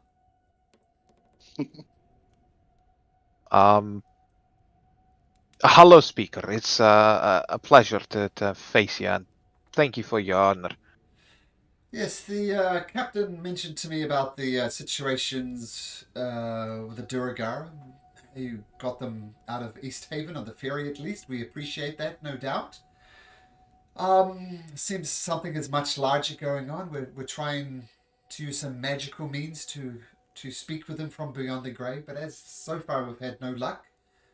Clerics are in quite a short supply around these parts, with people literally dying from the cold. I have sent messages around to the 10 towns. I'm hoping we can all meet in Bryn Shander within the next 10 days. Quite frankly, I'm not counting on the Speaker of Kirkonig making it there. I mean, from what I hear, he drinks so much he can barely make it way out of his house. And maybe Dugan's Hole as well. Hopefully the rest will go there, but we'll get as many as we can. Tracks of the Durigard lead us south, and that's where we're heading, hoping to stop them before anything worse happens. In the meanwhile, we came across this, and I look at Malik and ask him to lay the cauldron on the floor. Okay? This item here could provide food for the people of 10 towns. It's a magical cauldron capable of feeding at least 300 to 350 people a day. You can see how this could tip the scale for some of the towns. How does this item work? I mean, what That- you think is I can honestly think of no greater value to any of the 10 towns in this time of this endless winter. Can you show me how it works? I'd rather not show you because it can only be used 3 times a day, and we already used it once today. All you have to do is pour some water in and stir it for a good solid minute, Captain? and you'll have your potatoes. And I look at the captain. Captain gets some water from the desk, puts it into the cauldron, stirs it up, and he says, "Oh, it's I don't know what their game is. This is just water, nothing. And after a minute, oh my goodness, my goodness, and this beautiful smell fills the room and bubbling stew. And the captain takes a spoonful and says, oh, this is a game changer, speaker. Well, we must hold on to this. East Haven could no doubt use this. So, and the captain says, well, don't be so hasty. So you have brought us this gift, and we appreciate it. While East Haven is... We could definitely feed a lot of people with this. I mean, we have a population of about 750 here.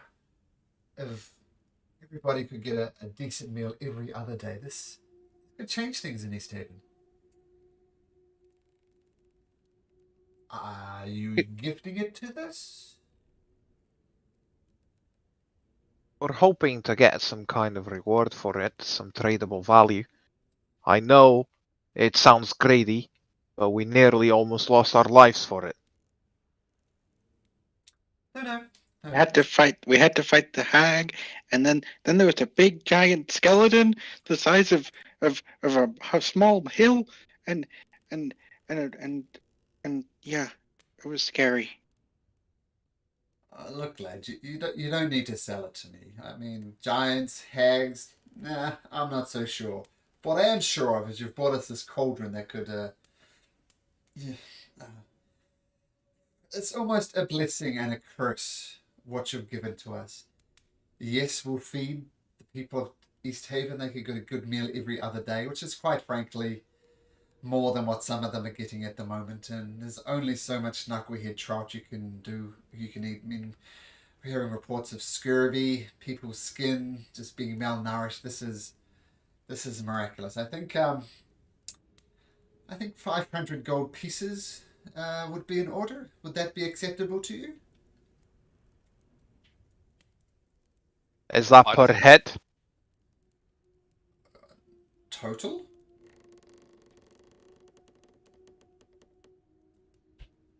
I'll look at the rest of the party. Excuse me, speaker. You said it yourself. This could feed the entire town once every other day. I think the worth of that to the town is rather a lot higher than a pocket change amount that you're suggesting, and I suggest that you give us a bit more of a fair price for something of this magical value. And I cast suggestion using a subtle spell. Ooh, okay. Explain to me how the subtle spell works. Subtle spell, I spend one sorcerer point to make the spell subtle, so it contains no outward sign of being cast. Yeah, it removes verbal and somatic components from the spell. Okay. Yep. So he doesn't notice you cast it, in other words. Does he get a save for that, or is it automatically? He gets a save, wisdom saving throw, 15 For the DC. suggestion, but the subtle spell Yes. happens automatically. Yes. Right.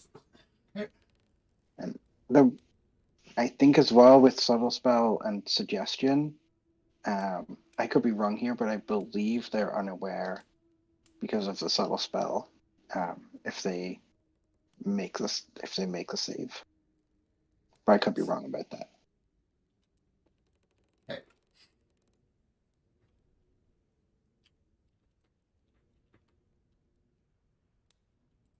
With the good guys here, by the way. Calder's not a good guy.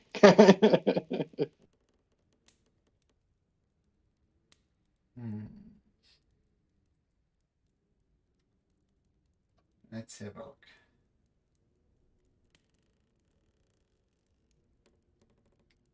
Okay, well, let's see if he makes a save. That's always a good place to start.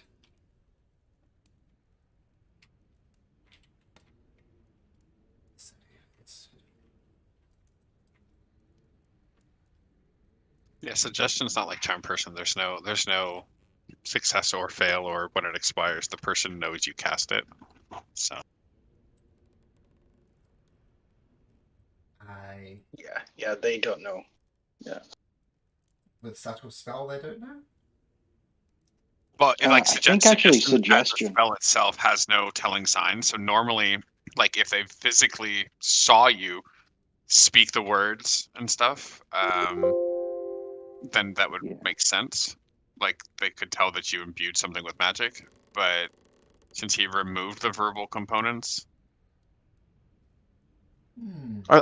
I see it more like a Jedi mind trick where they wave their hands. But if you're not waving your hand, there's no way of telling. But it's up to the DM really. Yeah, I just with verbal and material is the components for Yeah. suggestion. This takes away the verbal component, so I don't have to go like alakazam, blah blah blah blah, and then I suggest you blah blah blah. I can just go. I suggest you do this. I and think do you have an what's- arcane focus?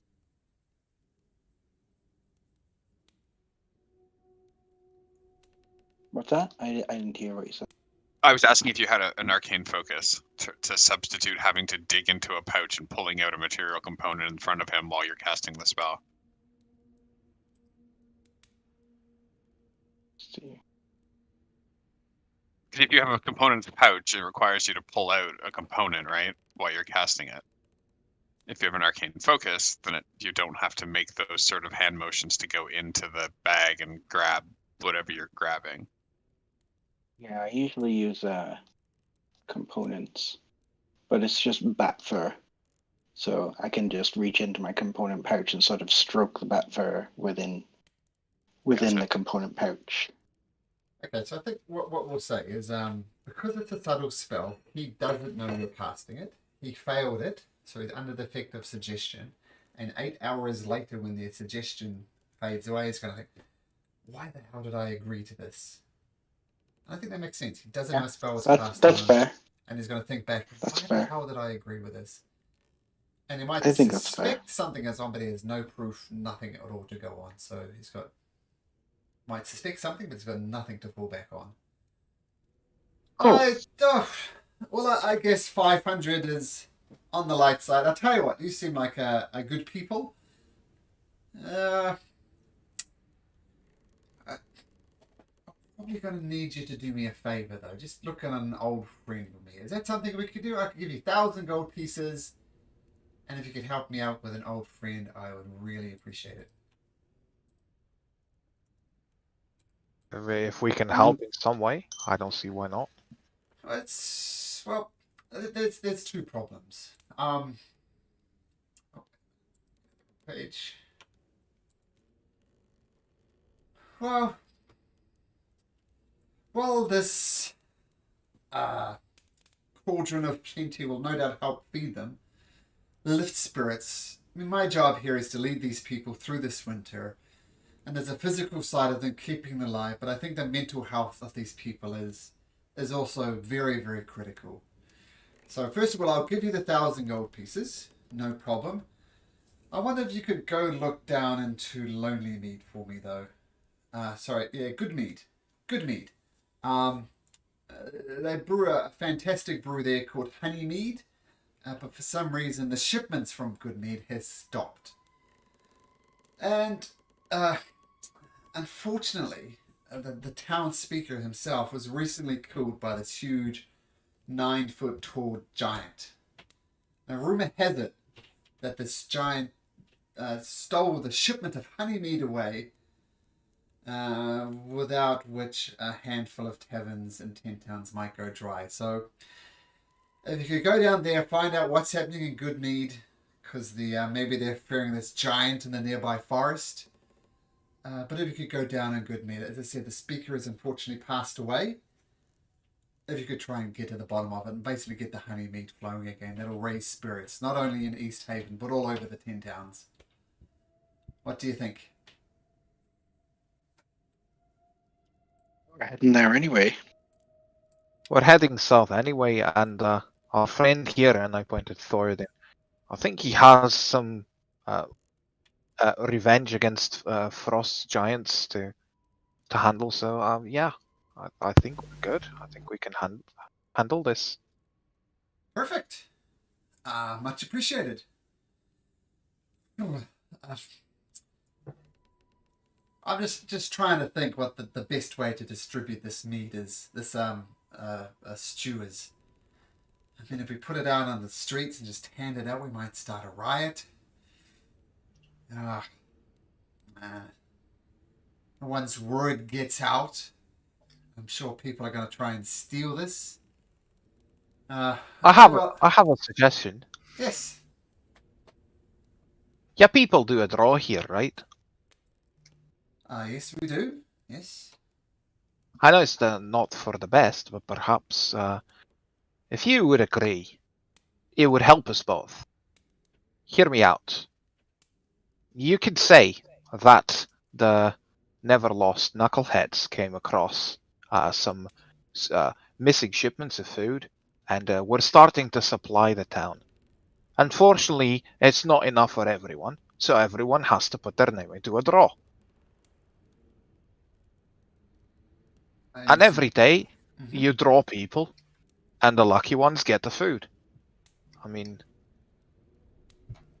that way you spread our good deeds, as well as try to control. I don't say you give 300 a day, but if you do perhaps less, the people that do get sorted out, maybe they feel like blessed and lucky, and people have something to look forward.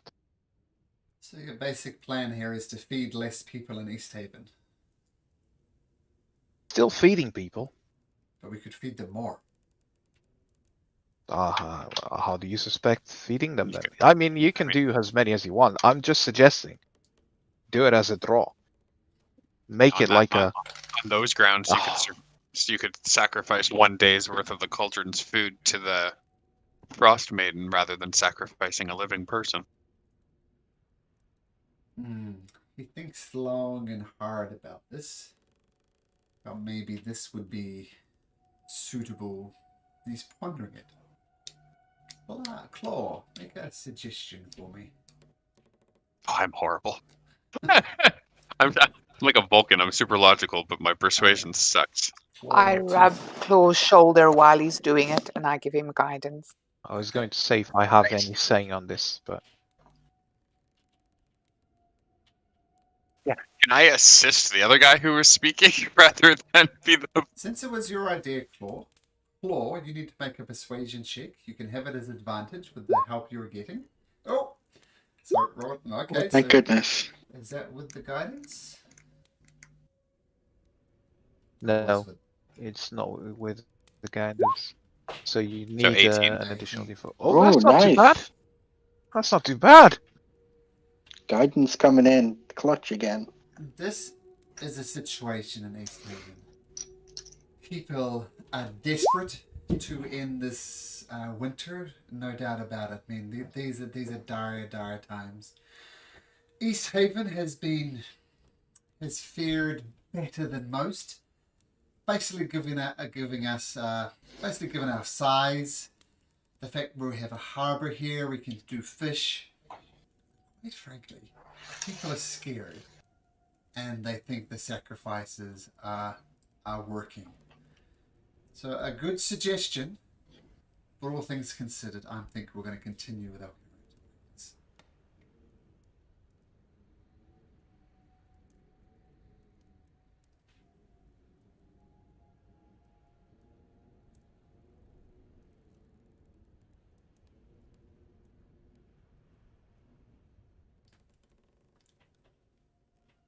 This makes me feel a little less comfortable.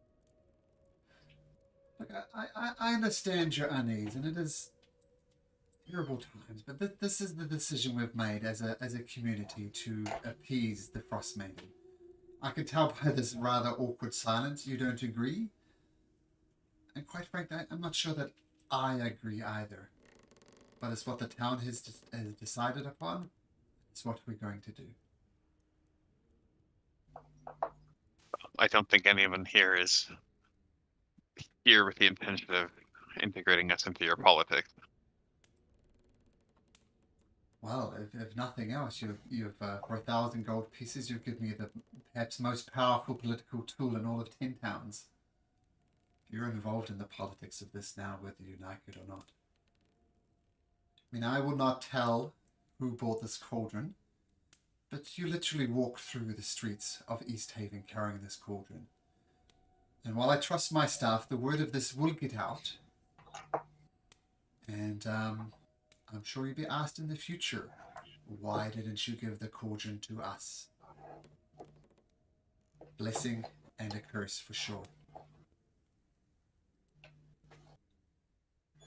You can tell them the answer is simple. Just as we lucked upon finding the cauldron, you lucked upon being the closest town, and it happens to be in our path heading out of the 10 towns, or further south towards the next ones. So it was cause. You raise a very reasonable point. Any logical people would agree with you. Starving, cold, hungry people who have been starving and cold for 2 years might not take so kindly to your very logical argument. Hope that it doesn't come to that. We're hoping to fix the current situation in Icewind Dale. I mean, that's why I'm here. And try to make some money out of it, if we can. Well, don't get me wrong. I mean, you have a friend in East Haven, no doubt. You could have taken it to somewhere else and sold it, maybe for more. But you did sell it to us. And we are grateful. You have a friend here in East Haven. But, as I said, other towns will get jealous. And while you're always very reasonable points, people are cold and they are hungry and they are desperate. So just a fair warning. But you do have an ally. Consider me an ally. All right. I think that if there's meat to be had, then that's where I'm heading. So, we're going to work out a plan to try and distribute this. It's going to take some planning, some organizing. I mean, it's not going to be hard. It's not hard to disguise yourself as someone else in these times. I mean, everybody's wearing furs. You can more or less only see their eyes. Just to stop someone coming and getting more than their fair share. And he says, oh, why did I get into politics in the first place? Well, let's see what I can organize. This is a blessing for the town.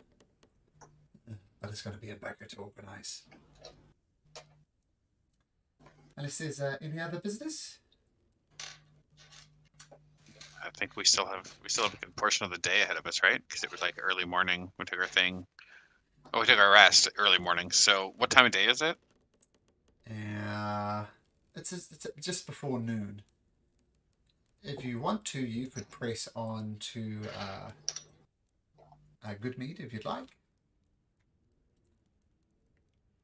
I think the last time we were here, we already asked about the caravan, right? I think they said it was in Goodmead. Do I have that right? Yeah, he was heading south. He said either good mead or Dugan salt. Got it. Yeah, we should probably not tarry here. Get as much distance as we can while we can. We're hoping you take the best choice on regarding the cauldron. So farewell, speaker.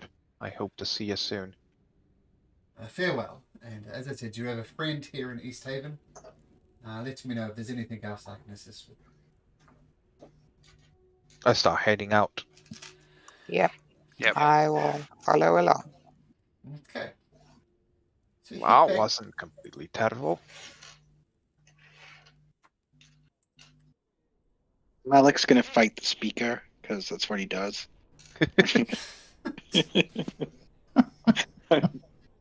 Okay. Well, I'm just kidding. I'm just kidding. Please don't make me roll initiative. I was joking. Let Malik decide exactly who he's going to fight. Okay. So you gather on your X-Speaks, and unless there's anything anybody else wants to do, it'll take you with your mounts. It'll take you. Where are you going, Goodmead? It'll take you about 2 hours to get to Goodmead. Oh, nice. Be the Oh, most that's it. painful cold 2 hours of the day.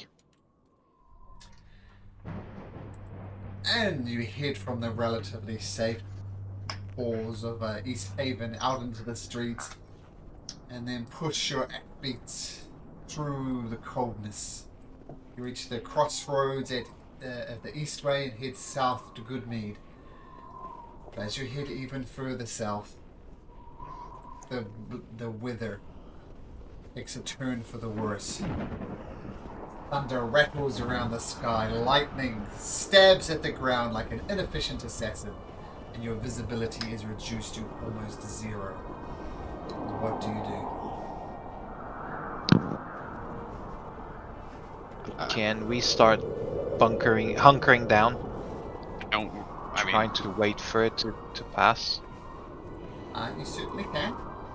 I mean, We we had have like an hour we to should, Goodmead. we should probably, yeah, we should press on. I'm confident I can probably guide you through this. I know these lands like the back of my hand. You can definitely attempt to go through the blizzard if you like. So with Also, we have Thoradin. We have Thoradin, guys. okay, the storm clears and you find yourself in Kirkonig. We just entered the Bermuda Triangle of like Icewind Dale. Sure, with I can't that. believe that none of you have got any confidence in Thoradin. It's so upsetting. That's a good track record. So I'm going to say claw you more or less form a very tight chain. Yeah, if need be, we can use rope to tie each other. I just know that we can't become lost. So Do you tie the X-Peaks together? should we? Do you think? Can we not hold a leash on them? Yeah, something like whilst that. walking? But like, yeah. Oh, okay. If you wanna, well, if you walk rather than ride them, then it's gonna slow even more. It's going to take I don't think you want to go fast because you can't see. In normal times, the X-Peaks go twice as fast as you do. So you'll be traveling at half speed. And this is what you do. Okay, so you're getting off your X-Peaks by the sound of it, holding it by their halters. I think that makes Tying yourselves together, or? Mm-hmm. Okay, very good. I need, first of all, everybody to make me an animal handling check. Oh, I can make it for Malik. Oh, yes. oh God! Ooh! Why was this the my heart was That's Oh racing. no! The druid got him one. Okay, so let me just do one for Malik. I haven't seen your roll yet because I'm on a different screen. Malik has a 0 modifier to it. And he rolls a 16. Oh, 16 shows us a 4. Yeah, it shows us a 4, but Shows us a 4. oh, sorry, I'm looking at claws. Yeah, 4.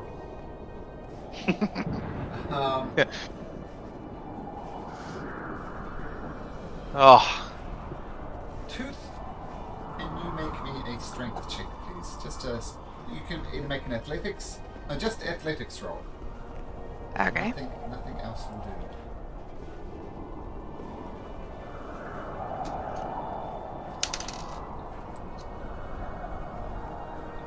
Roll for the X-Speak as well. So 213. Oops. For some reason I've got a flying battle axe, not an X-Beak. Let's try that My again. lordy. Okay, so you rolled in tooth for 11 for your athletics. So the X-Speak starts pecking at you. It's really annoyed. It tries to pull away from you. And it rolls a 17. And your X-Speak disappears into the blizzard. Oh my lord.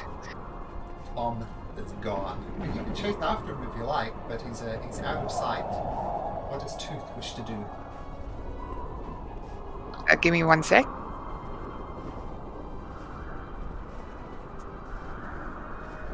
I'm just trying to see here something. Just give me 1 sec. Sure. Malcolm, do we see Tom disappearing? Yeah, Hoot is trying to control it, fails to control it, the X-Beak pulls away and leaves. And it heads away, and like within about 5 feet, it's out of eyesight. Okay. Okay, I will turn into a direwolf, Okay. and I will run after the Axbeak. Okay. So we'll have Tooth doing that. Thoradin, you're fine. But who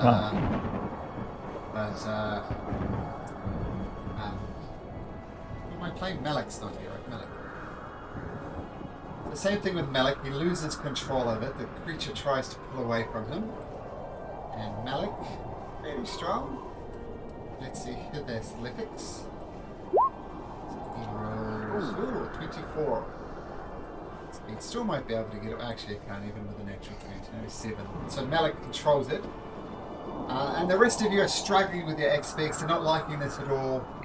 You see a Tooth transform into a direwolf and chase after the X-Speak. Make me a perception check at disadvantage as your direwolf, please. Okay. Just give me 1 sec. Take your time. Does a wolf have advantage on I was perception? just going to say. Yeah, Yes, the direwolf- I do have. That was what I was just checking. I have advantage on Okay, so perception. Straight roll. So 24 then. Oh, it's a 24, yeah. So you do just get sight of this X-Speak taking away. Let's have a look. How fast is it move? It's very good in the snow. And your direwolf has a base speed of 50.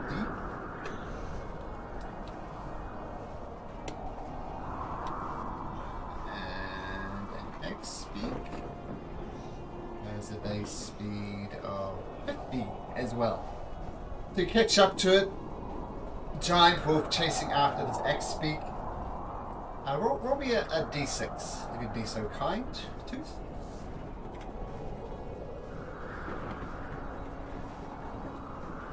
So after about 3 minutes of chasing this thing, you catch up right next to the X-Speak. What do you do?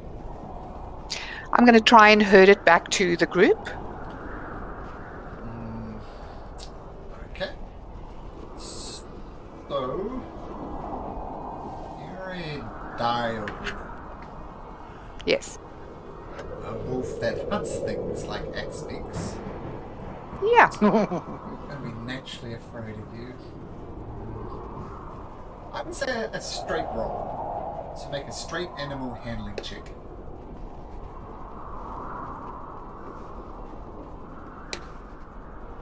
Whew, very good.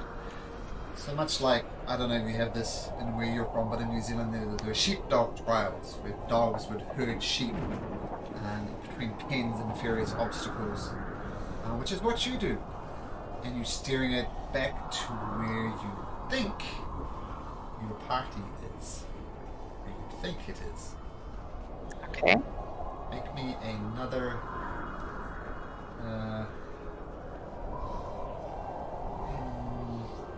make me a survival check. Okay. I do have keen hearing and smell as a direwolf as well. So just straight then. Straight roll, I think would be fair. Oh no!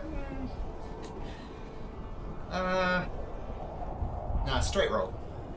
Be disadvantage, I think, normally, because you're out of trouble with it. So straight roll. Oh! Nice. Boom! Whoa.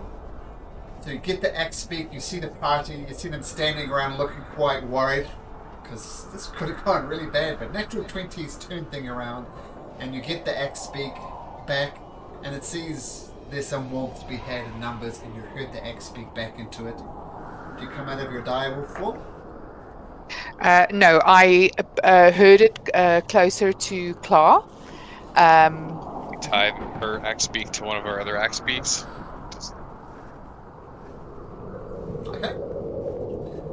Just add it to the line, I suppose. Okay. And Tooth, as a direwolf, is just going to be trotting along the party with the party. Yes. Okay. Oh, he's afraid that the direwolf's gonna scare all the other ones. I'll keep my distance, about 20 feet or so. If you go 20 feet or so, you're not going to be able to see the party at all.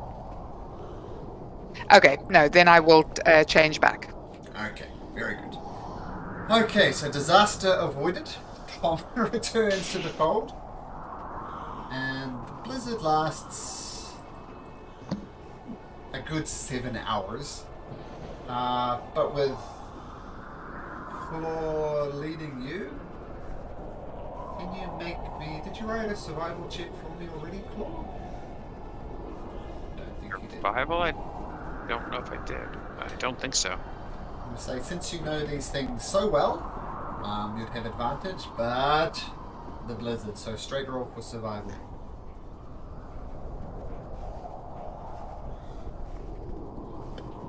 Oh god.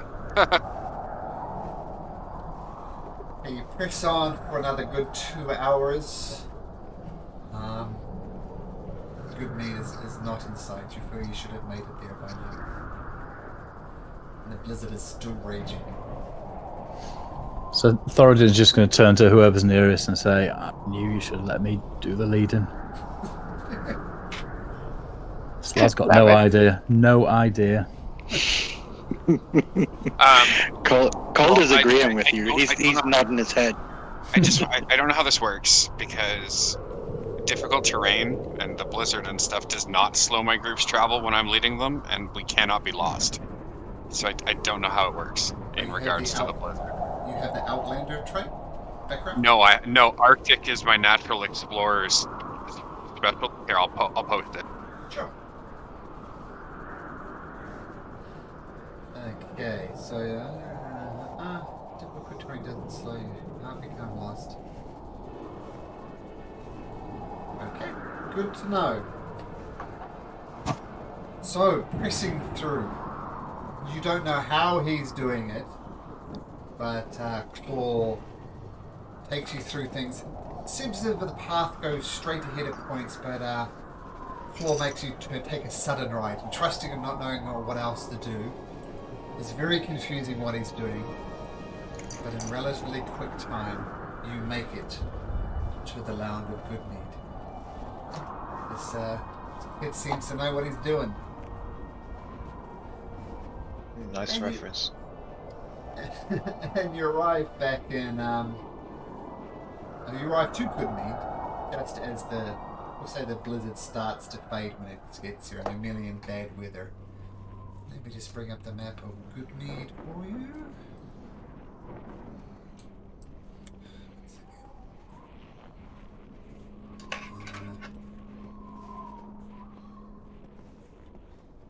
Damn, Ranger is what we've been missing this whole time. Never realized. Man, I wish we were in Caer Konig now.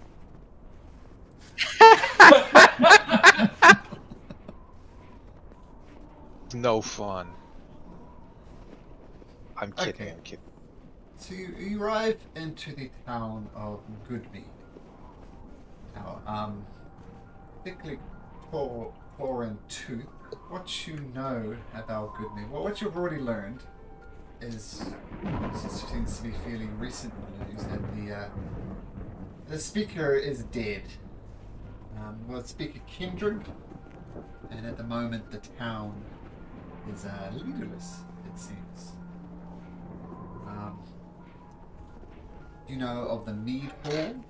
There's a place you can definitely get some food here.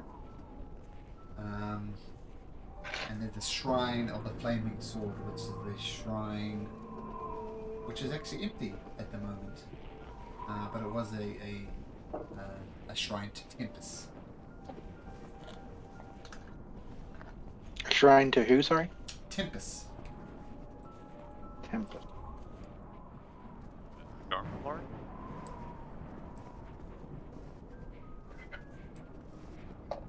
You're want to know more about Tempest, you can make a religion check. We low. Yep, that's about right. It's a god.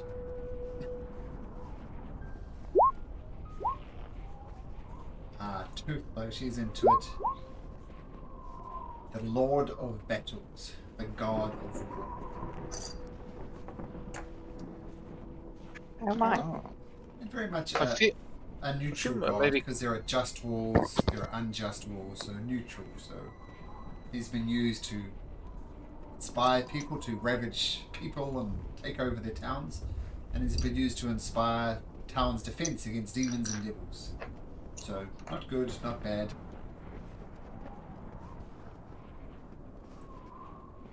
Okay, what do you guys do? Right. I would say go to the speaker's house, but I don't know if there's any I point start- to start inquiring around, trying to investigate. Ascertain where's the best place to gather information about the meat problem. Without a doubt, the meat hall. All right then. You know, If there's such a place called Meat Hole, I guess we have to go there. Okay. I'm definitely in favor. The weather is it was sucky weather. Nice I'd like handling to of warm your up a bit. pack. Thank you, Grimlock. Okay. So you head through the streets of Goodmead and you find yourself in the Mead Hall. Now, the first thing you notice about the Mead Hall is the fact there's lots of bees buzzing around inside of this Mead Hall. In fact, there's a large fire-heated space dedicated to some nurturing bees. And even in this cold weather, it almost clear. There's almost a constant buzz around Goodmead. Always these bees just constantly going over and over again. Yeah. And it's a bar. There's lots of people gathered around here. What would you like to do?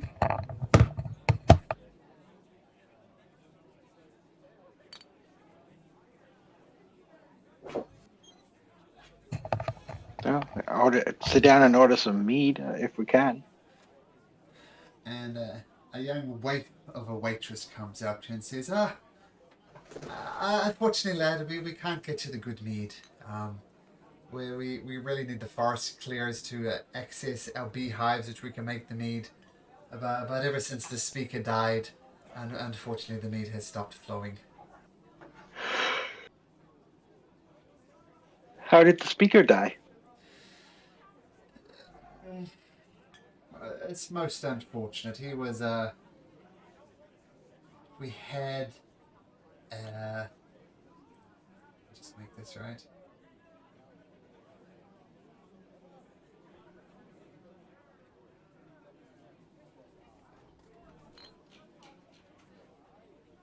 Hello? Sorry, I'm just reading Yeah. something. One second. Okay, just making sure I didn't lose internet. I'm still Yeah, I thought I'd lost the stream. still here. Depends. Well, he was out. There's this creature. I'm not sure quite how to describe it. They're calling it a Verbeeg. Something similar to a giant. And it was attacking our shipments, attacking our hives, basically helping itself to the honey. And quite frankly, good mead is going to die without our mead. It's how we survive, by trading and all sorts of things. So it's very important that we killed this giant Verbeeg thing. Speaker Kendrick went out to kill it, and unfortunately it killed him. And ever since then, people are too afraid to go into the forest. Worst yet, there's people arguing and bickering about who is going to be the next town leader. where there's two people who are trying to become the new town speaker. We're going to have elections soon, and I couldn't obviously tell you which way to go. But one candidate is a red-bearded shield dwarf logger named Shandar Froth. A very good name for a dwarf, considering their like of the beer. But Shandar Froth has put his name from. Now, quite frankly, people think Shandar Froth could do a reasonable job for good mead. But he's not the nicest person in the world. So most people would prefer Olivacia on a pour. Very nice, decent person. She descends from the town's original leaders who hailed from Chote, in fact. And he makes casks to hold our famous brew. But Chanda versus Olivacia. One of them's going to be the town speaker. But we still have the problem of this giant ravaging the forests around here. So why would you prefer Shandar over all of us here? Well, Shandar is a dwarf. He's got a good business head on him. He knows what he's doing, but everybody knows, like, if he generates 10 gold pieces for the town, 3 gold pieces will go into his back pocket. And while Olivacia is as honest as the day is long, maybe she won't bring as much economic good fortune. So, choice. And I don't mean to involve you into local politics. I could bring you some water and knucklehead trouts if you'd like. If it were so kind as to investigate further on this giant problem, is there some kind of reward waiting for us? Well, without the mead flowing, there's not a lot we can offer you. We could give you we could give you food and lodging for 10 days, maybe for a whole 10 day. Just relax here. We'll provide the accommodation and the food. I think the town would agree to that, but there's not much beyond that we can offer you. Pardon What my about- ignorance, but Law inquires, why does the town not having a speaker prevent you from harvesting mead? It's the giant prevents us from harvesting mead. And you're right, we don't need the speaker to harvest it, but we need a speaker to represent us at the council of the 10 towns. And we need someone as a leader to organize our village. So you're right, we don't need one to harvest the honey, but we do need a speaker for other reasons.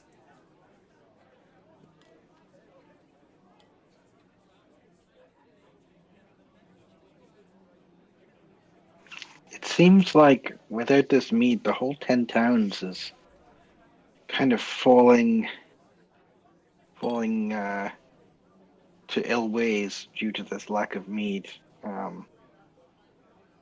It could be a really good thing for everyone if we were to clear out this giant. Perhaps we could talk to one of the upcoming leaders and see if they want to come with us. I'm sure whichever one was to help us rid the town of the giant would surely get a big boost in the elections.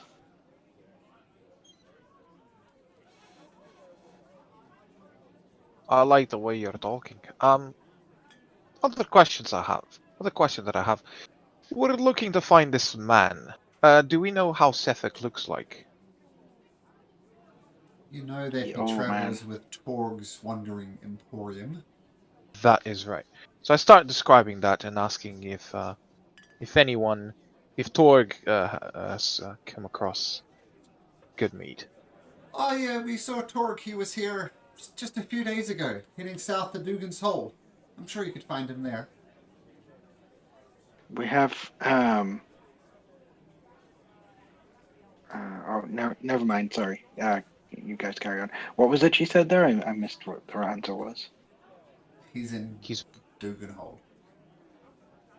Got it. Left good meat about 3 or 4 days ago. Okay. I'm thinking that we probably then wouldn't want to stay here for 10 days. If we need to get to Dugan's Hole, if that's where we're going, because that's the whole purpose of our travel south. But perhaps we can just help them with the giant. I'm thinking the same. I've got an idea. How about, rather than staying here, you send some of the mead, when you're able to start making it again, to our home? We have a keep a bit north of here, and I'm sure a few barrels would go down well. Make a persuasion check. Oh god. A few barrels aren't a lot to ask for your entire town's livelihood. 13. Tell you what. If you can kill this giant, bring us proof that the giant is dead, and we can send you a barrel of honeymead. These barrels are huge, by the way. You could probably get a couple of 100 servings of honeymead from it. A whole weekend. Would that be enough for you, Thoradin? It'd be a good weekend.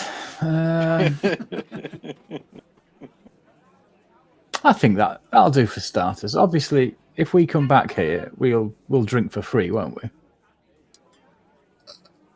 Make another persuasion check. Seeing that Oh. Thoradin was kind of slow on the first one, I just rub his shoulder. Not Roll a d4 onto that. gonna help. Yeah, I was a bit quick to roll, wasn't I? Thoradin doesn't really seem to want some beer. He's not the brightest, unfortunately. I'll tell you what. The deal is, I'll need to talk about this with the people here. I'm just a waitress after all. I'm sure I can convince them, though, that to send a barrel to your keep, and you can have free drinks when you come back for the day. Have a night of celebration on us. So Thoradin's going to look around at everybody with a grin on his face now because he feels he's done a really good job of persuading this person. So let me just okay this with Father. I'm sure I can twist his arm, though, and I'm sure that we can provide you with a barrel and free drinks, assuming the mead starts flowing again. Sounds good. What was this giant last seen again? Well, in the forest. I mean, that's as much information as I can give you. Head to the forest. Maybe you can track it. I mean, it's a giant, right? How hard could it be? But basically, everybody around here is just terrified Believe me. of going in there. It can be quite hard, and I look at Thoradin. Don't worry. Oh my. Don't worry. I've got this. Yeah, you do. Yeah, you do. Thoradin has all the experience now Yup. He already knew of that. not what to do. Yeah, it'll be fine. It'll be fine. Oh, I was just about to get warm and we're out again. Guess we're heading out. Okay. Well, if you head out, let me know if you want to do something different. So you head out, not really knowing where else to go. Oops, just a second. Oh, are we? Well, can not we talking ask where? to, either who's the Olivesa or Shander? Yeah, exactly where I was going. Oh, good point. Yeah. Of course, so who would you like to head to first?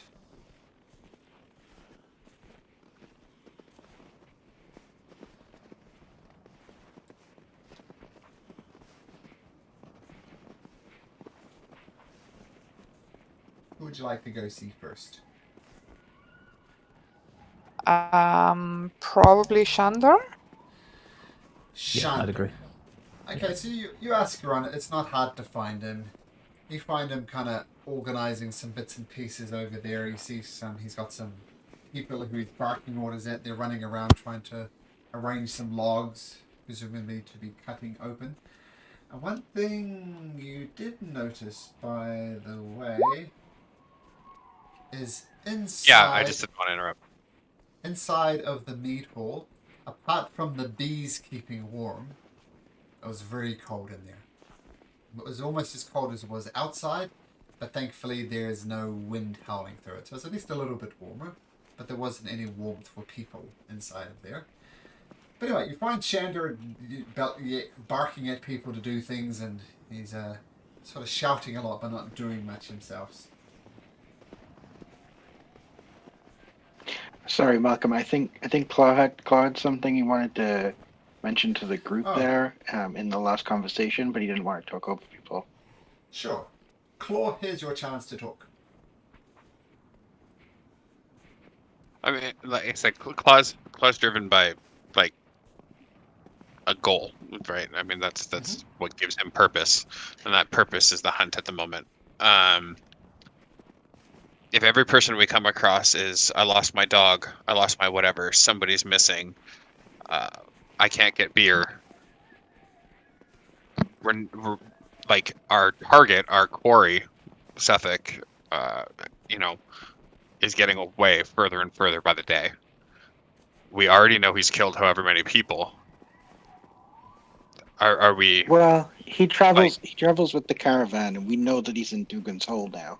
So I think we'll be able to catch up with him. So then we get to Dugan's Hold after we spend however many days hunting a giant, and then coming back, and then spending a night in drunken revelry, and then sleeping that off, and then heading off again.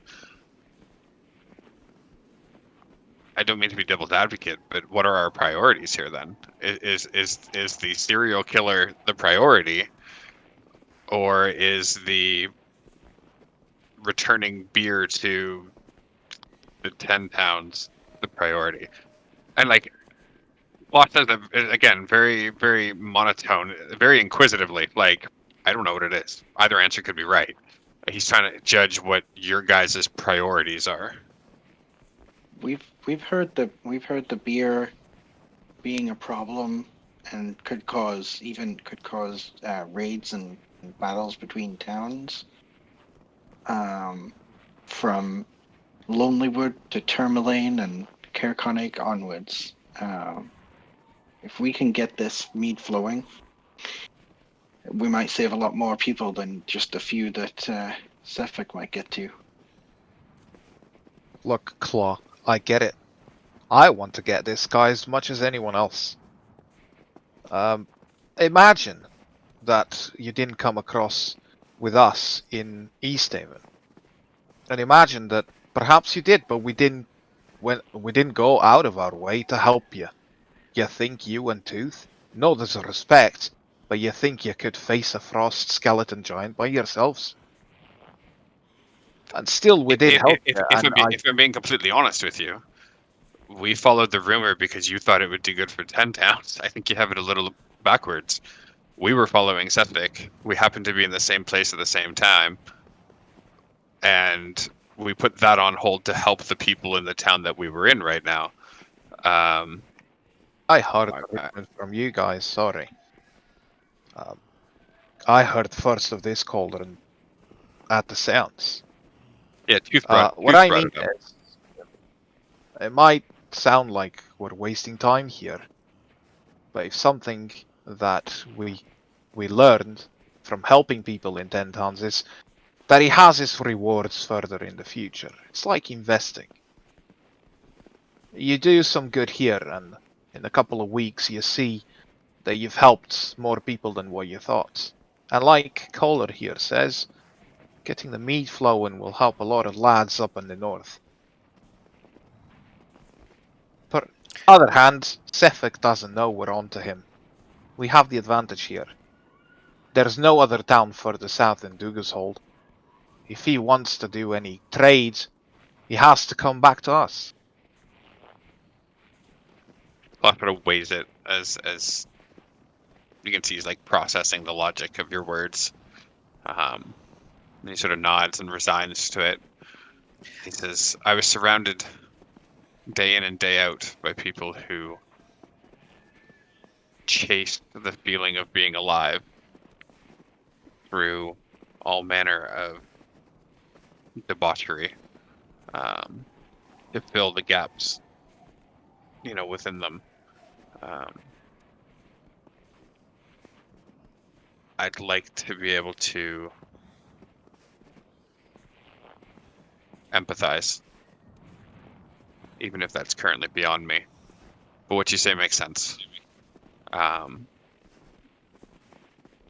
If you think that in the long run this helps and makes allies that can, we can better turn to for information and such in the future, then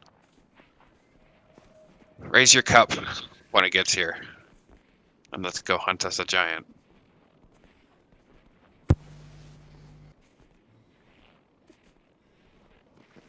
Very good. I like that. There's a moral conundrum, right? Get the murderer or raise spirits in a town by letting the mead flow. Okay, so that happens. We'll say in the mead hall, you decide to pursue the giant, but first making a stop to talk to one of the potential leaders of Good Mead, a Shandar. So you know what you know about him. We were told he's a red-bearded shield dwarf logger named Shandar Froth. And you see him doing something with logs, definitely away from the forest, and he's barking orders. What would you like to do?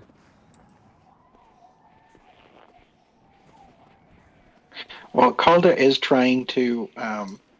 He's taking on Malik and Grimmick's advice from Lonelywood, and he is trying to be more. He's trying to be more confident, so he's gonna go up and knock on the door. He's outside, so you can knock on the door if you like. But it's gonna look really odd. Oh my mistake. So he's outside. So he's gonna walk up to him and say, excuse me, hi, hello. Yeah, what do you want, lad? Hi. Busy here. Come Come on, sorry. speak up. I can't hear you. Speak up. I don't like him, Malik. I don't like him. You don't like me. What the hell are you babbling on about? Well, but the giant kill the giant. You want to kill the giant? I don't want to kill the giant. It's a giant. Okay, sorry to bother you. Bye. Shakes his head. His back that long. Calder goes running. Calder goes and runs behind Malik. Brilliant. Good try though, Calder. Good try. He's useless. I kind of walk up to Shandar and I say, we hear that you're one of the people wanting to be the speaker of the town now. I can pretty much guarantee I will be speaker, but yes. Wow, I wouldn't have thought that would be possible with that kind of attitude. But anyway, let us. They've asked us to look into the giant problem, and we were wondering whether there's any strong, able-bodied would-be leaders around who would want to improve their chances in the upcoming elections to join us in our endeavor. You understand there's a difference between strength in politics and strength in arms, do you not? I'm very well respected here. I will lead this town with great gusto, but swinging a sword is not my forte. Even if you come with us in the guise of being a leader, showing us where to go, you're a logger. You obviously know the area and the forest, and should be able to give us some indication of where to go. I'm sure the people will look up to you with respect if they see that you take the lead. Make a persuasion check for me there, Tooth. Oh my god. Tooth comes across as a very nice person, but her charisma is kind of her Achilles heel. Kind of like the opposite of Calder. Well, look, Les, I'm a politician. This is what I do. I organize. I make things better. Wielding a blade out in the forest, hunt some giant. It's just not what I do. Can I don't just really- Can I just take a second to appreciate that you have a -3 on persuasion? Yeah, that was pretty much why I told him. Why I'm going to tell him. As a leader, that doesn't really leave much to anyone to look up to, because leaders get involved. They don't just sit on the back lines and watch other people do everything. Not when they want to be the strength of the town. I'm not sure how I could have explained it to you any more or less. But perhaps it's best you go now. So just as that conversation's finishing, Thoradin's going to call over to Tooth and just say, just forget this dwarf. He clearly isn't made to be a leader. Let's go and speak to the other person. I'm with you. Let's go. He shoots you a glare as you leave. Yeah, I've seen some greedy free to dwarves, go. but that one, he stank.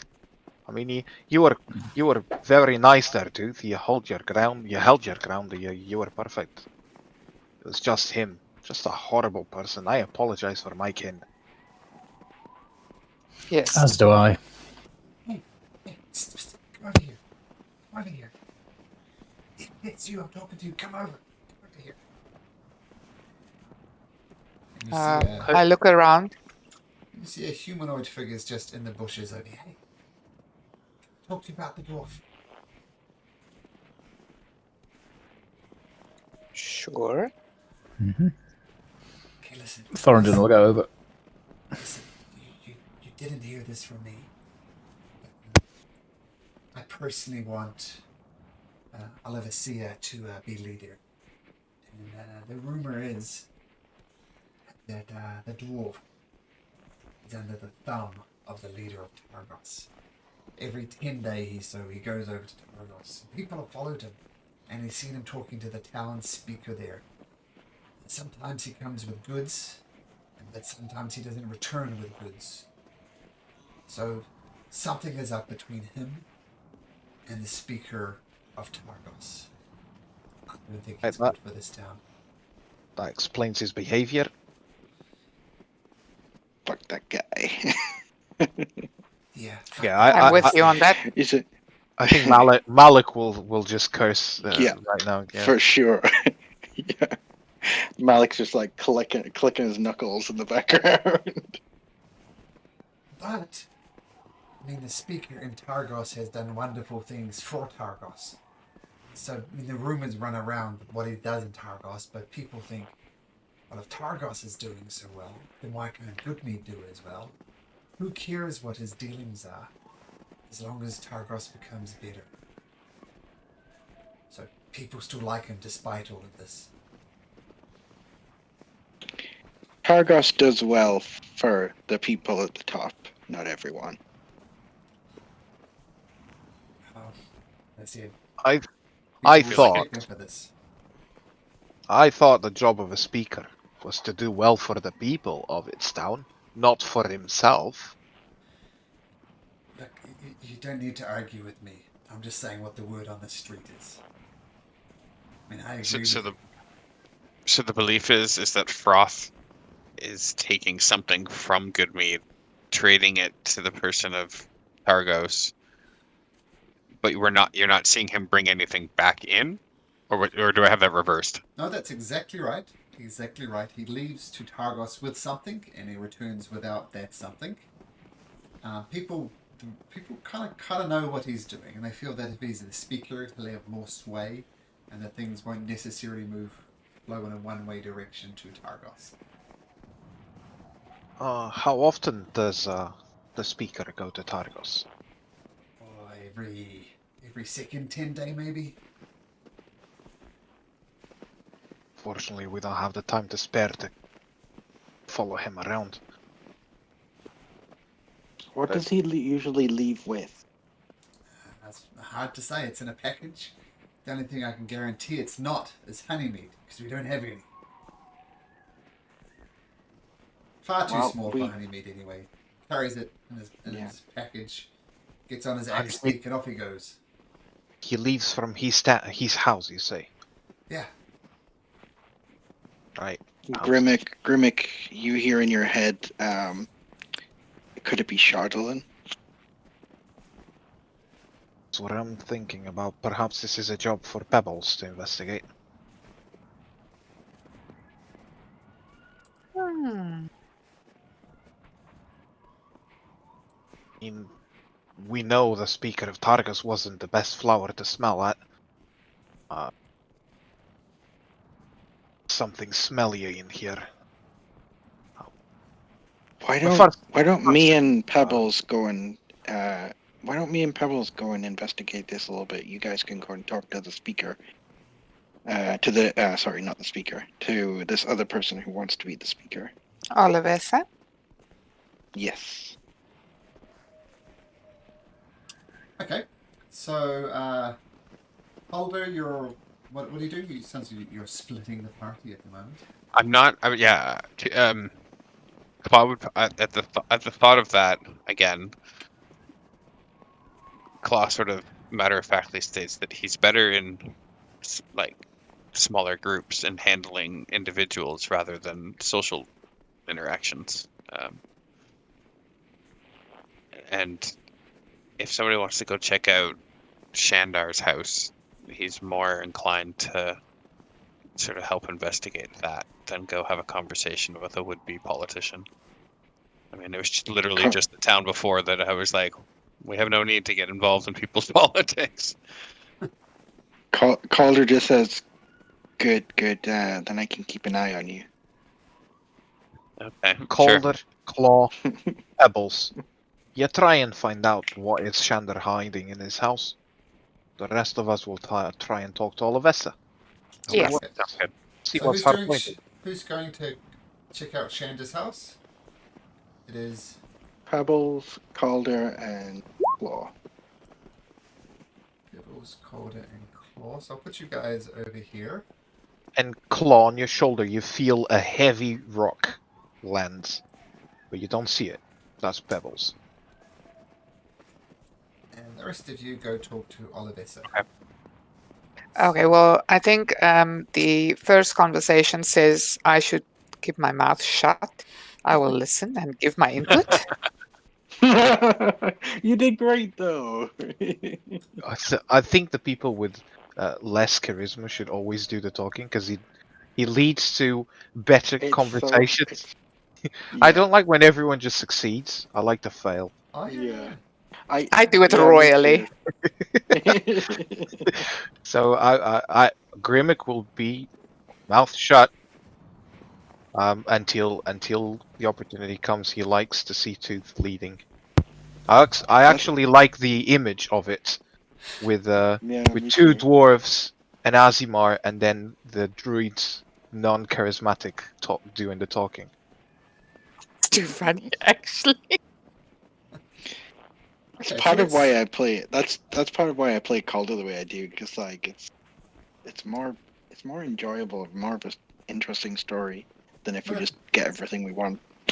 But I always say, if we're interested in creating characters and maximizing their abilities, and that's all we wanted to do, you might as well play World of Warcraft, right?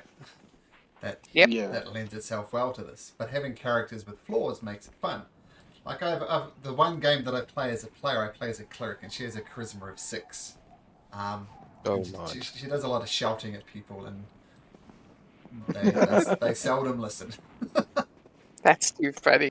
But it's fun. It's fun, right? I purposely, like, we do the array thing where you pick, 16 here and low this, and I purposely raised her charisma lower than I had to, because it was fun. And it has been a lot of fun. Yep. Okay, anyway, so let's split this up. Keep in mind we have to stop in 18 minutes, otherwise my kids will feel abandoned, which I don't want to do.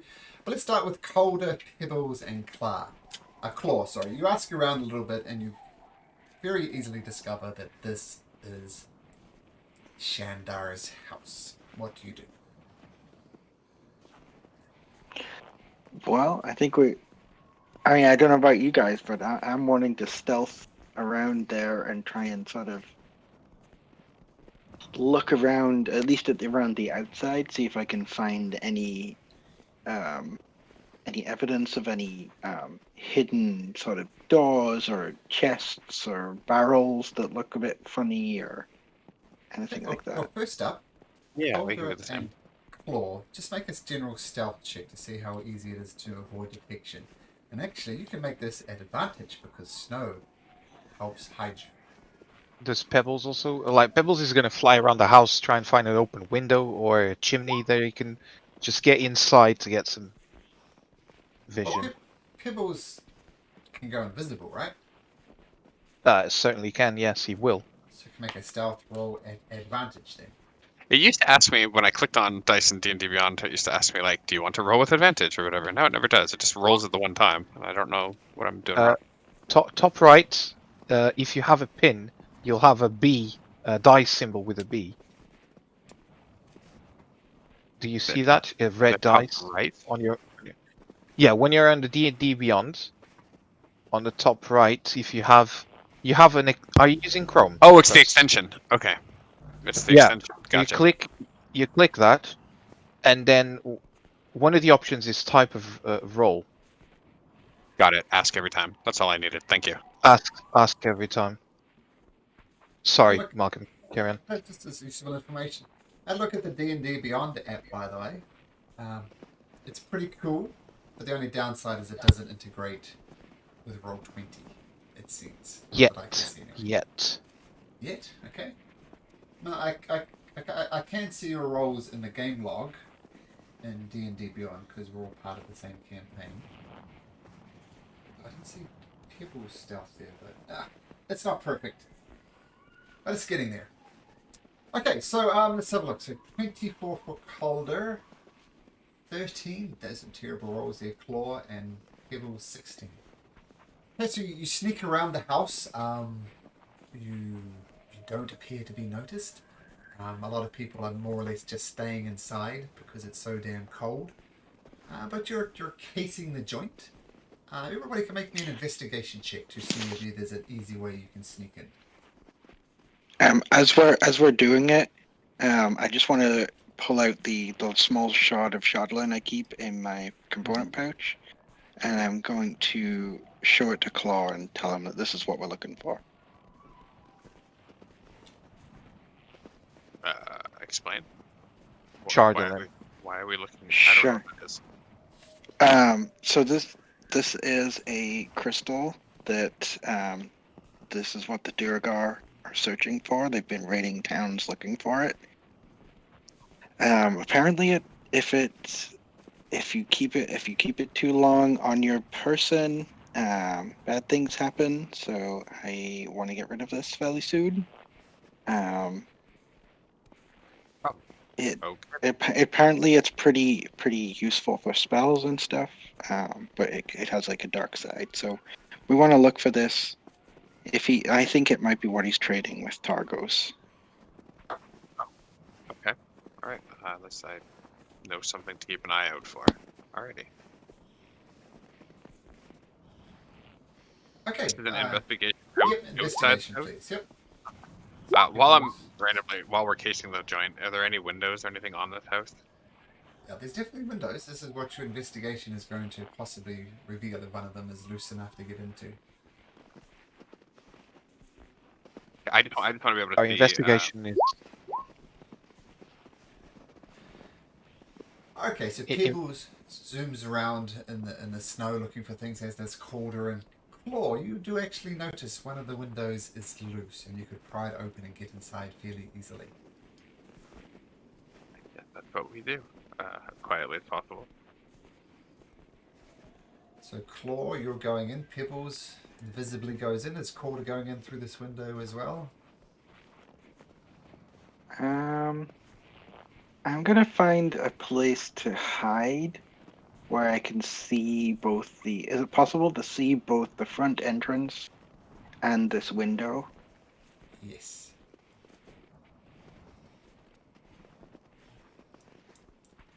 So you're going to keep watch Malcolm? effectively. Yeah. Yeah. Sorry, Is it keep possible watch. to see both? Mhm. Yeah. Okay. Okay. So you're I'm keeping gonna watch kind of. effectively. Yes. Okay, so Claw and Pebbles. Well, Pebbles, you just fly in, and Claw, you kind of sneak in and close the window quietly behind you. And you stop for a moment and listen, because that's always good. And you hear no activity inside of the house.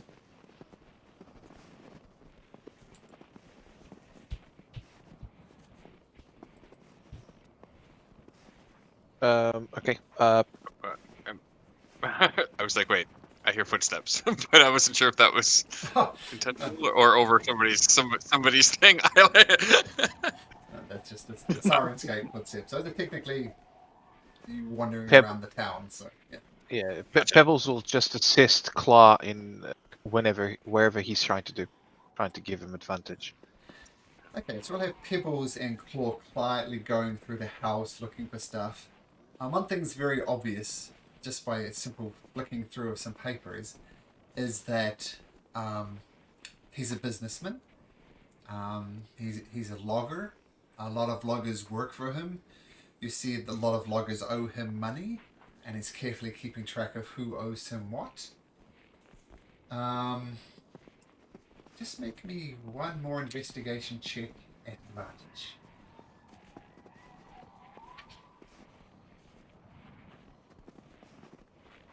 Do I see anyone coming anywhere near the house? Or let's see, Shandar. Make a perception check.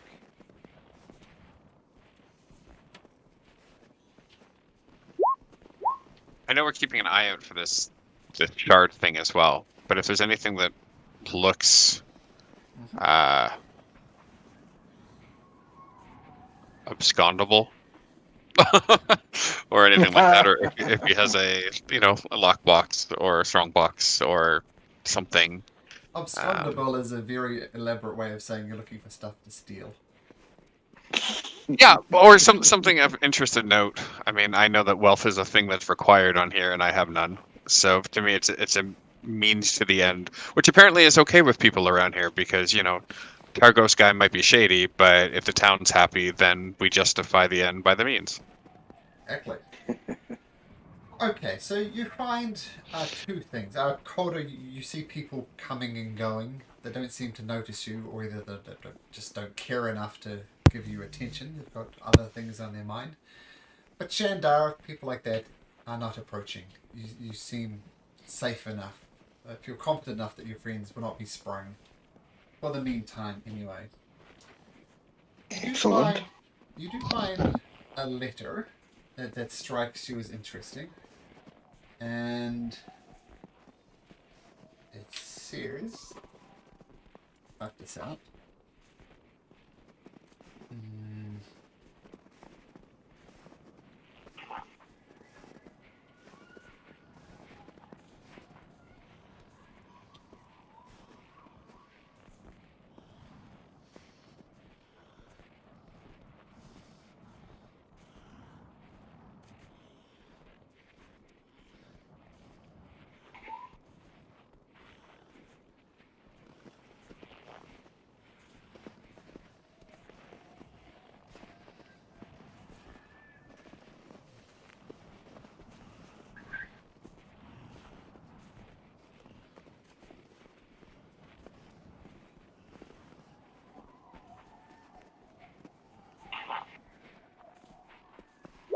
That's what it says.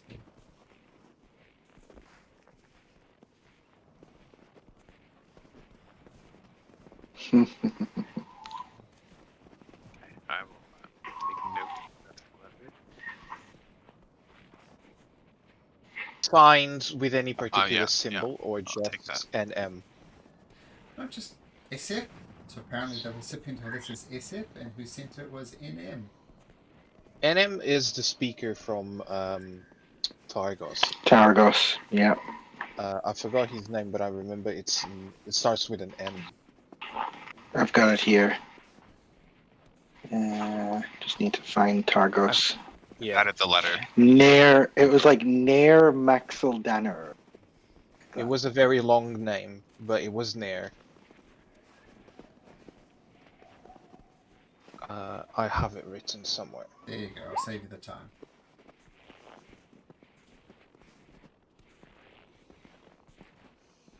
Tildunner. Yeah. So I was just looking for some symbols on the letter. No. Number one, you're not there. Pebbles. Oh, pebble, sure. No, there's no notable symbol. There's no like, wax seal or anything like that. Just the letter. Claw, you see pebbles appear in front of you. This turtle-like rock, and he points to the initials and say, "This one, Speaker Targos," as he points to the NM. Okay, so that corroborates what you guys were saying outside. I'll pocket the letter. He's a good guy. Well, do you want to make me a history check, please? Sure.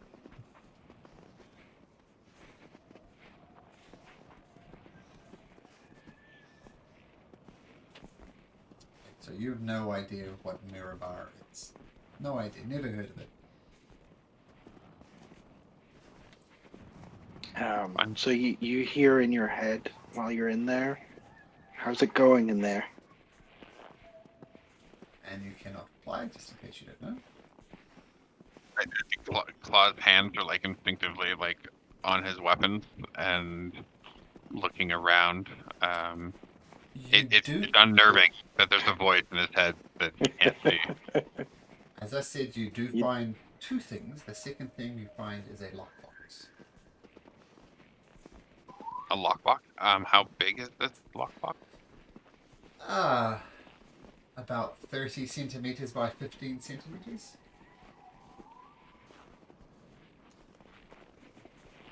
Oh, pretty small. Like a large jewelry box then. Yeah. Pebbles start chewing the lock.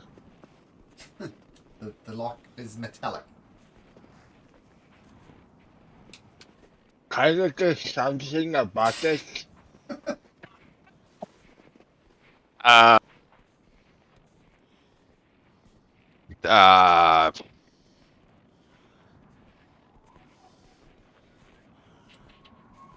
going to assume he probably has a key on him.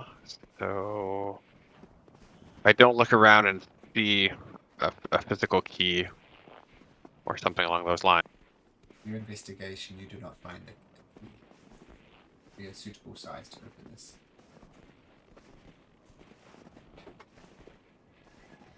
I have thieves' tools. I'm not proficient in them, but I have them. I don't know if that's going to work. I mean, you can try, but it's going to be at disadvantage. But you're on a D20. Is it at disadvantage, or I just don't get to add my proficiency? No, you're right. Yeah. Don't add your proficiency. So D20 plus your dex to attempt to unlock. I'm gonna roll a dex check, I Dex guess. check, yep.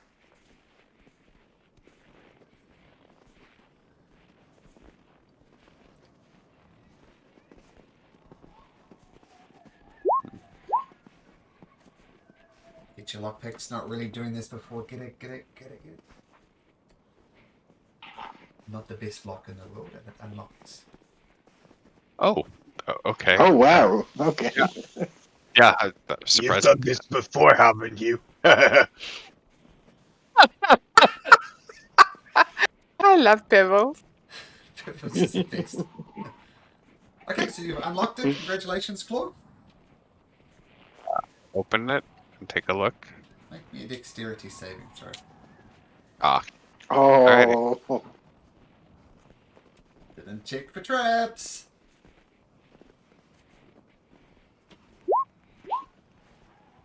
Okay, so two things happen. A little poison dart shoots out at you, and it does hit you. and you take 2d6 poison damage. That's kind of the good news, though. The bad news is this blue spray comes out and coats much of the area inside of here, and much of you as well. You're doing a pretty good impression of half a Smurf at the moment. Okay, that's fine. Does Calder hear any of that? No, don't think so. No. Okay. It's a Okay. little needle trap, and then like a mist comes out that covers you, and Pebbles as well. Pebbles is a nice blue now. Pebbles more or less gets completely covered. The good news is, though, can you roll me a D100, please, Claw? God. Sure. 78. 78. Okay. Oh, we're dead. No, that one. Yeah, we die. No, we die. no. This is for what you find. You find something called the dust. Oh wait. What is your honor? 78.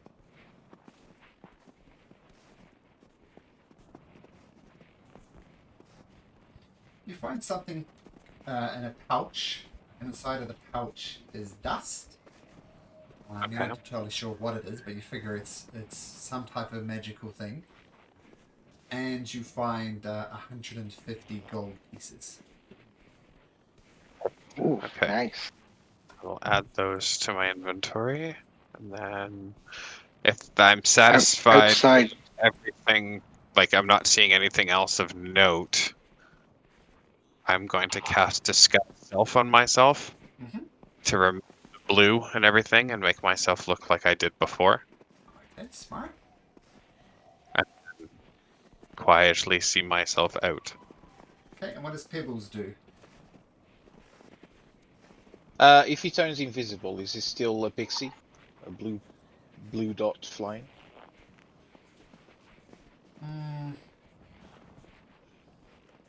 I'm gonna say no. Pebbles Sorry. takes off because no, Pebbles disappears completely, including the blue Okay. paint. So Pebbles is still blue because invisibility is you and the things you are carrying. And I guess technically he's carrying the paint, so you're fine. Now I'm just gonna tell you what it is because I'm gonna forget otherwise. What you got? So there's my alarm to pick up my kids. Is a dust of sneezing and choking. Okay. Wow, I'll add those are two very friendly things. I'm going to put that in the I've got it on D&D Beyond added. yeah. So okay, but there's a description there in How much Discord. gold? 100. What? I had you roll on a random magic table, and that's what you rolled out. That's what the D100 was for. Right. The gold was 100 and what? 150. 150 GP. Thank you very And much. that is where we'll end it, and we'll pick it up next week with everybody else talking to the other potential candidate here. Okay, but thank you very much, guys. But I really Perfect. do need to dash. Thank you.